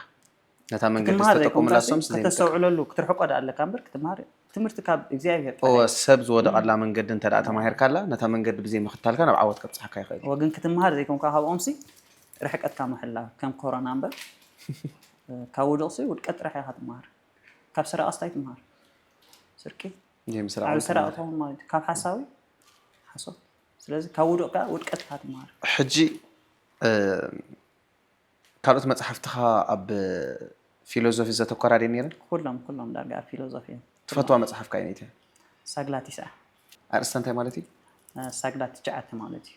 እታ ሳግላ ሲ ሳግላ ሕጂ ዓብ ገረብ እንዲ ሳግላ ኣብ ማይ ዘለዎ ቦታ እዩ ዝበቁል እንድሕር ሳግላ ሪኢኻ ሲ ንኣብነት ሃመማ እንተሪኢኻ ኣብዚ ከባቢ ስታይ ኣሎ ጉሓፍ ኣሎ ማለት እዩ እንተኢሎም ሃመማ ስታይ ኣሎ ዝኾነ ነገር ጉሓፍ ነገር ኣለዎ ንሃመማ ክትሕዞም እንድሕር ደሊኻ ንሃመማ ስደድሕሮም ምኻ የድልየካኒ ጉሓፍ ጥራሕ ትቆርበሎም መፅኻ ማለት እዩ ንዑ ገለ እምበር ድኻም ኣይድልየካኒ ሕጂ ሳግላ እንድሕር ሪኢኻ ኣብቲ ከባቢ እንታይ ኣሎ ማለት እዩ ማይ ኣሎ ማለት እዩ ሕጂ ምስ ማይ ምትሓዝ ኣሎ ምስ ማይ ምትሓዝ ዘለዎ እንድሕር ኮይኑ ከዓ ምስ ደበና ምትሓዝ ኣሎ ሕጂ እታ ሳግላ ብኸምኡ እየ መሪፅያ ማለት እዩ ሳግላ 9 ምባል ከዓ እታ ሳግላ 9 ፍረ መንፈስ ቅዱስ ኣለዋ እዛ 9 ትብል ቁፅሪ እንታይ እዩ ዘለዋ ማራ ዝፈትዋ 9 ቁፅሪ ምክንያቱ በቲ ሓደ ዕድለኛ ኣነ ኤርትራዊ ምዃነይ እዛ ስዋየ ዝምካሕ 9 ብሄራት ኣለውና ሕጂስ ካብ እግዚኣብሔር ዝመፀ ቃል ምዃኑስ ርዱእ ነገር ማለት እዩ ምክንያቱ ምስ 9 ፍረ መንፈስ ቅዱስ ተታሒዞም ማለት እዩ ፐርፌክት ቁፅርታት እኮ እንታይ ድዮም እሞ ቁፅርታት ክንጠቅስ ተኽኢልና ሺ ንኣብነት ደስ ዝበለካ ቁፅሪ መፀውዕ ሓደ እንተ ዳ ኢልካ ሲ ብዙሕ ሓደ ዝመስሉ ነገራት ከተምፅእ ትኽእል ኢኻ እምነት ሓንቲ እያ ጥምቀት ሓንቲ እያ ሰብ ንውልቂ እዩ ዝነብር ኢልካ ብዙሕ ንሓደ ክልተ ተልካ ከዓኒ ክልተ ንዓኣ ዝመስሉ ነገራት ኣለዋ 9 ከዓ ከም ተራ ቁፅሪ ዳ እምበር ንዝ ትብሎ ዘለኻስ ምሳኻ ውልቃዊ ዝኾነ ምትእስሳር ናይ ሓሳብ ክህልዋ ይኽእል يا حجي ጀነራሊ ግን እንታይ ኣና ሓፍሊነታ حجي ንዓና ኣብ ግምት كليت مفتاري نابنت اب زوم انسترومنت مسارح موسيقى اندهرينا سي واطا بخندي سلك تصاو بحانتي كراركا بحمشش كيبورد خا بشومونتا مالتي كينو شومونتا زحلف الى اب شومونتا زهجي اب نغرات ስለዝኾነ اب شومونتا تحصيرو مالتي لعل شومونتا نوتا يلا كابدو سابدو يابك 12 ገለ ይብል ምሽ ኣብ ሙዚቃ ገለ ኣብዚ እንሶም ሻርፕ ወይ ፍላት ገለ ፍርቀ ገለ እምበር እታ ሙሉእ ኖታ ትበሃል ሸሞንተ እያ ሕጂ እታ ትሽዓተ ካብ ሸሞንተ ሕልፍ ኢላላ ካብቲ ናይ ሙዚቃ ዓለምሲ ናይ መንፈስ ቅኒ ትሰሪሓላ ሕጂ ትሽዓተ ግዜ ወዲእካ ትሽዓተ ግዜ ትንስእ ማለት እዩ ሓቂ ሕጂ እታ ትሽዓተ ባይብል ኣይሕሱን ኢልና ምሽ ባይብል ኣይሕሱን ክጋገ ክእል እዩ ማንያ ፅሑፍ ስለ ዝኾነ أنا يجاجني إنديزبل دحين بناتك حسن يجاجي دحين وان داي أدمها بنا كان نعوز الرمو كموسيقى مالتي نز بايبل يا بايبل نحرق قال له هين يكون زغل عمتات كاب إسران حرن كفلا زمانات مولو زنبرة بايبل زختل زنبرة سبسي جيجا حسب وسيل مالتي كله تأفين دارلو سايسك نعلم تايدين تصاويتهم لا معرابا مسلك كبز حنا الشحب لوما باب حدا خالو موالو بزي ردانا كون إحنا تواساتينا ثم عبيت واسع الله خاطر احمد صناعه جبرنبر لك عبت درستهم يحط واسع زله هنا معرباين درست يابتي او يا نايم معرباين درست صميم قرب جيتي معبال ابي جمير بحجني مصنعه جن الصوم سريقهم الله ابي جمير ابز خذ لايك اني جن الصوم سريقهم الله نابنت ادمسي ابي تفطيرو يلكاتم دسله ابغنت ابي هذا شعون هاجرات ناي جيوغرافيكاوي افلطوني اي نبران زهاجر كم زيا تبايلس جغرافيكا وافلطي نبران هاجرات شعوبات ساي نبران هو جن ابيت قمت بز حجي مچم حجي ما صامريت يلم كم يجرنا نفلنا تفلط عليك معناته حجي بفيلوزوفيا خات مرمرو برج حجي جن فلط ايكون ابز هاجر يزلات امامينكا انا حجاب ارتراب لك كم ارتراو متن مالتي معناته اتي ايثيوبيا وتتونك هو عندي شو محاسب كله ادم ولا ايثيوبيا وتزونك ابي ارترام بركو بتوكل حديث ادم ابي ارترا يتفكر كي حتحسب يا كومي لي حسب انا كومي لي زمغت مالتي اجي معناته نصحف قدس كنت يزبلنا بزعبه ادم ابي تفكر يزبلنا اب مدري خمس تفطر ادم مريتي بزعبه منفساونا تايفلط معناته مريتي نا مدري يزملس نحنا ها سماينا نفس سماين مدلس مالتي ازرخ بيبنا سغان منفسن زرخ بيبلو مش معناته ادم مدريو مريتي ما مريت كان ملس هنا سماينا نا سماي كان ملس اذا سماي بمتى يصيط الله حنت خدتن سرحتي درفتاتي سي نحنا مبريات حجي نحنا مبر سماي نحنا غوند حقيات كاب سماينا بيت مص نا غوند حقي مش نحنا مبر سماي نحنا مبر غوند حقي نحنا مبر توفيت نحنا مستيات حق قال قاليات نجي جن صبغتها كاب سماوي يا هابي وسيله كم ناي مايكل جاكسون وسيله مالك مايكل جاكسون سي وي ار ذا وورلد قال يمش يعني سم علماء يعني هنا وي ار ذا يونيفرس مالتي هنا احنا سماي لي مبت هنا ايرتران سماويين ولا سماويين قال ابي elementar مهرن يرنامش اجين هاي سماويين كشيتي قال يا حجي كاوز قال مستير سالو ايرتراون نسي بقى اندهر بمنفس كتريو جمير كاسي تماريل كاترحي خات قلصو تأمر كمان اي قلصوني تأمر كو نورمال نمايسي نبسوا مغيار مالتي جن چالنج خبكا نسوا اسنام ماي كم يقر كاتريو معناته ماي نبسوا اديتاتنا ونغيروين نورمال يستيانا نيرني مسرح نسوا اسنام ماي كم يقر كاتريو ومسرح عندي سوا كنا ماي كتقيرو خلاخاون اوت وسخون بااتاتات አለው አለው ስለዚህ ቶም ባታታት አብዞርቭ ክሳብ ዘው ጻኸይ ምናምን ማይ ክትቂሮ አይካልን ግን ንሓደ ማይ ሓዋዊስካ ገለ ስዋ ክትፈጥር ትኽእል ኢኻ ኦፍ ኮርስ ንዝተፈጥረ ስዋ ግን ናብ ማይ ከመይ ጌርካ ትغيሮ ኣይትغيሮን ኢኻ ስዋ ንክትገብሮ ነቲ ማይ ዝሓወስካሉ ባታታት ስለ ዘለካ ሶ ሕጂ ትተምኣር ዝብለካ ዘለዎ ክሳይታ ምንዶ ኢምፖሲብል ዝበሃል ከምዚ የለ ኢምፖሲብል ዝበሃል አክቹሊ ከምቲ ዝበልኩ ኸይ ኣነ ዝኣምነሉ ኢምፖሲብል ዝበሃል ነገር የለን ክብል ተኾይነ ብእምነት ጥራይ ካብ ወፃ ካብ እምነት ወፃ ግን ኩል ነገር ኢምፖሲብል መሆን እዩ ከማን ዝኣምን ኢምፖሲብል ያ እሞ ሕጂ እንታይ ድዩ ሕጂ ሓደ መርገጽ ነሓስ ኢምፖሲብል ዝበሃል ኣብ ባይብል ተኣምነሉ ኢኻ ሳ ኦፍ ኮርስ ያ بايبل impossible زبهال يلم يا سلازي اخو له يبل كي له يبل زي ريزن قال ريزن يسرحني قال من قد قال اي سرحني انا حجي ناي بايتا سبندي اسخا نزاماي زيا نا وين خطيرا تخلدو possible دي نعها possible يوا مهنيات بستفلالي اتمسرح كفلاله خدي اجي بقال كادرح كنزيل لا منالبات مهنياتو منالبات انتي زي كتبصح تخلي خا اوكي كغبر زكال كلش درجه غنا يبصح كاي نو درجه زي كونسي ግን بقله بروسس غير ግን ناوينا قيرا خا of course process غير كذا ስለዚህ بافكا بقالك تقيرا تخلد تقراج تامر بحالمش نا تقراج منقدس تامر يزبحال نابنت زي حجي وين هون اندهر يداسي اندهر كوينا تامر بحال هذا مش بروسس غير اندهر سريح يا ناوينا هانتا يبحال progress بقى بمسرح سريح كاي بمسرح ስለዚህ كاري بتبتيلكاس كتمصات تخليها بتبتيلكا كنت اندل حجتناتي حساب بافكا نزاماينا وين خطيرا تخلو باف بسرحي بغبري دي خاتامن اب مجمر تاسخ نو اب غبري خطغبرا تخلي خا تسامعنا بافكا خطخلو اجي كل مو لك الله واجي بغبري خغبرا زخل نحر كوينه بزعباتهم impossibilities كنزاربي لندي اجي بزعباتهم كغبر اي كالنيم زبلنا يم نغرات انا زامنو للنجر حدا سب كندفر ادر امنت كوار انت دالاتو خينا لامت تدا خينا امنت سي نتو ام ساغلاس كابتو زلخايو تنقلكاس ام اخل بحر تتخل بولمو كاززكا يزبل قال يامني نزي سو نتفر ادر امنت اينا بزا impossibility خمص ادري انت زي لاس كغبر كم زي قالوا حجي سانتاي تبلن لها بغبري impossible قالوا بامنت ግን impossible يلن مساعتها بوينت نات كم يا مش انا هقول لك قالوا اب حدا نرجس معناته امنتكو ناب غبر انت زي قيركايو فري يبلون تسخان تامنس اندحر اب اكشن زي كون كوين ايتامن معناته امنت مالت كلت عينت امنت يزلو امنت بوزو عندي ግን قال امنت انا ناتك امنت حجي ناتي امنت كنيركا نت زرس كم زي الرئيس غبره ناتي امنت this my faith حجي صنح انت تبل لها امنت نت زرسي امنت قدم بغبر مس غبر عيلو تبل لها نت زي الرقا خم زر يغوريت تبل لها اتناتي امنت مالتي اسك بامنت كا غبر ان حجسا غبري كون كزريكا انت لا نزي اغن كم زي الله غبركا زي مشتري الله كم زي الله غبره خدي نزي هاو كم بغبر مالتي غبره غبرها كربيتان صالي حاوم صالي تاعك بلا خلقاتنا شو يبننا نبتك غيره معناته يلا صار كلها الله يلك تامنا لها امنت كاغن كفشو لا خالي مالتي ስለዚህ امنت بلبخ انت زي ريخايو كفشل خالي حجي امنت نتزرئسي كم زي الرئه مقبال نتزرئ نت عين زريوس كم زي له كاب عين خاص لزخول كاغن امنت كطفي ابن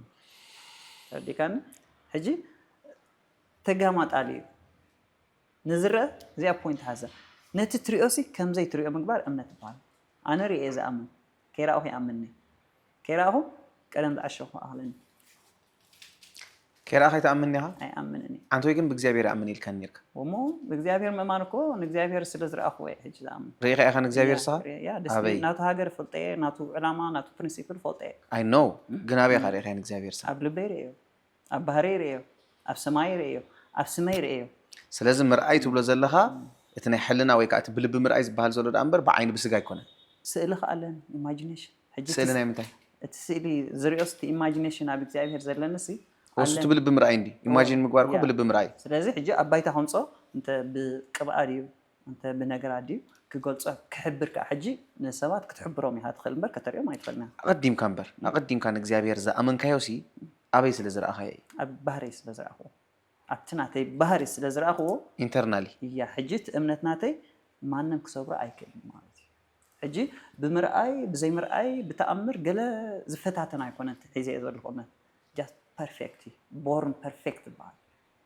born perfect እዚኣ ሓዛ ድሕሪ ግዜ ክመፅያ ምናልባት ምዕራባውያን ከምፅዋ ክእሉ እዮም ምክንያቱ ንሕና ኣፍሪቃውያን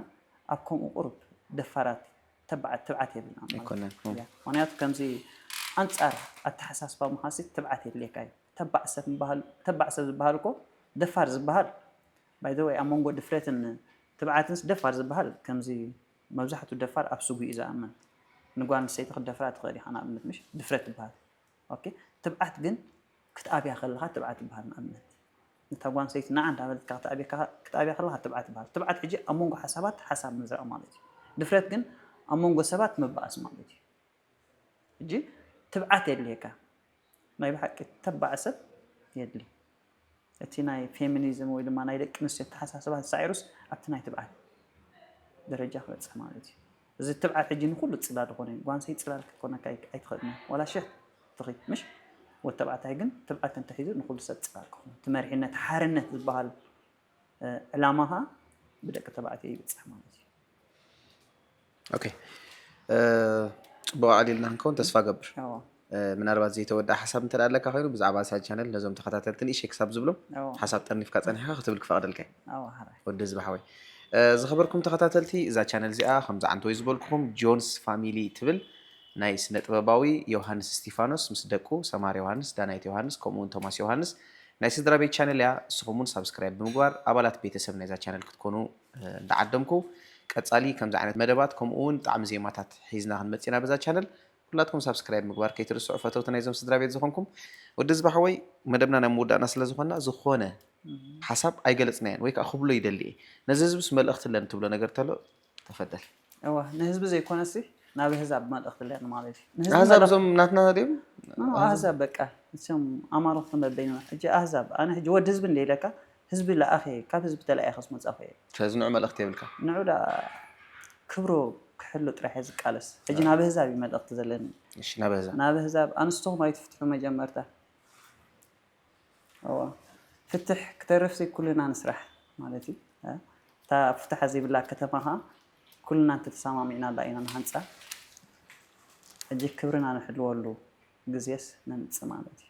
رغصኛ لي حدار مزغبركا سويتها خمسه يتفتح هو اي فتحاني بعلا تخيدا متالل تخوسدوا خلو بعلا اندحر كيدا ግን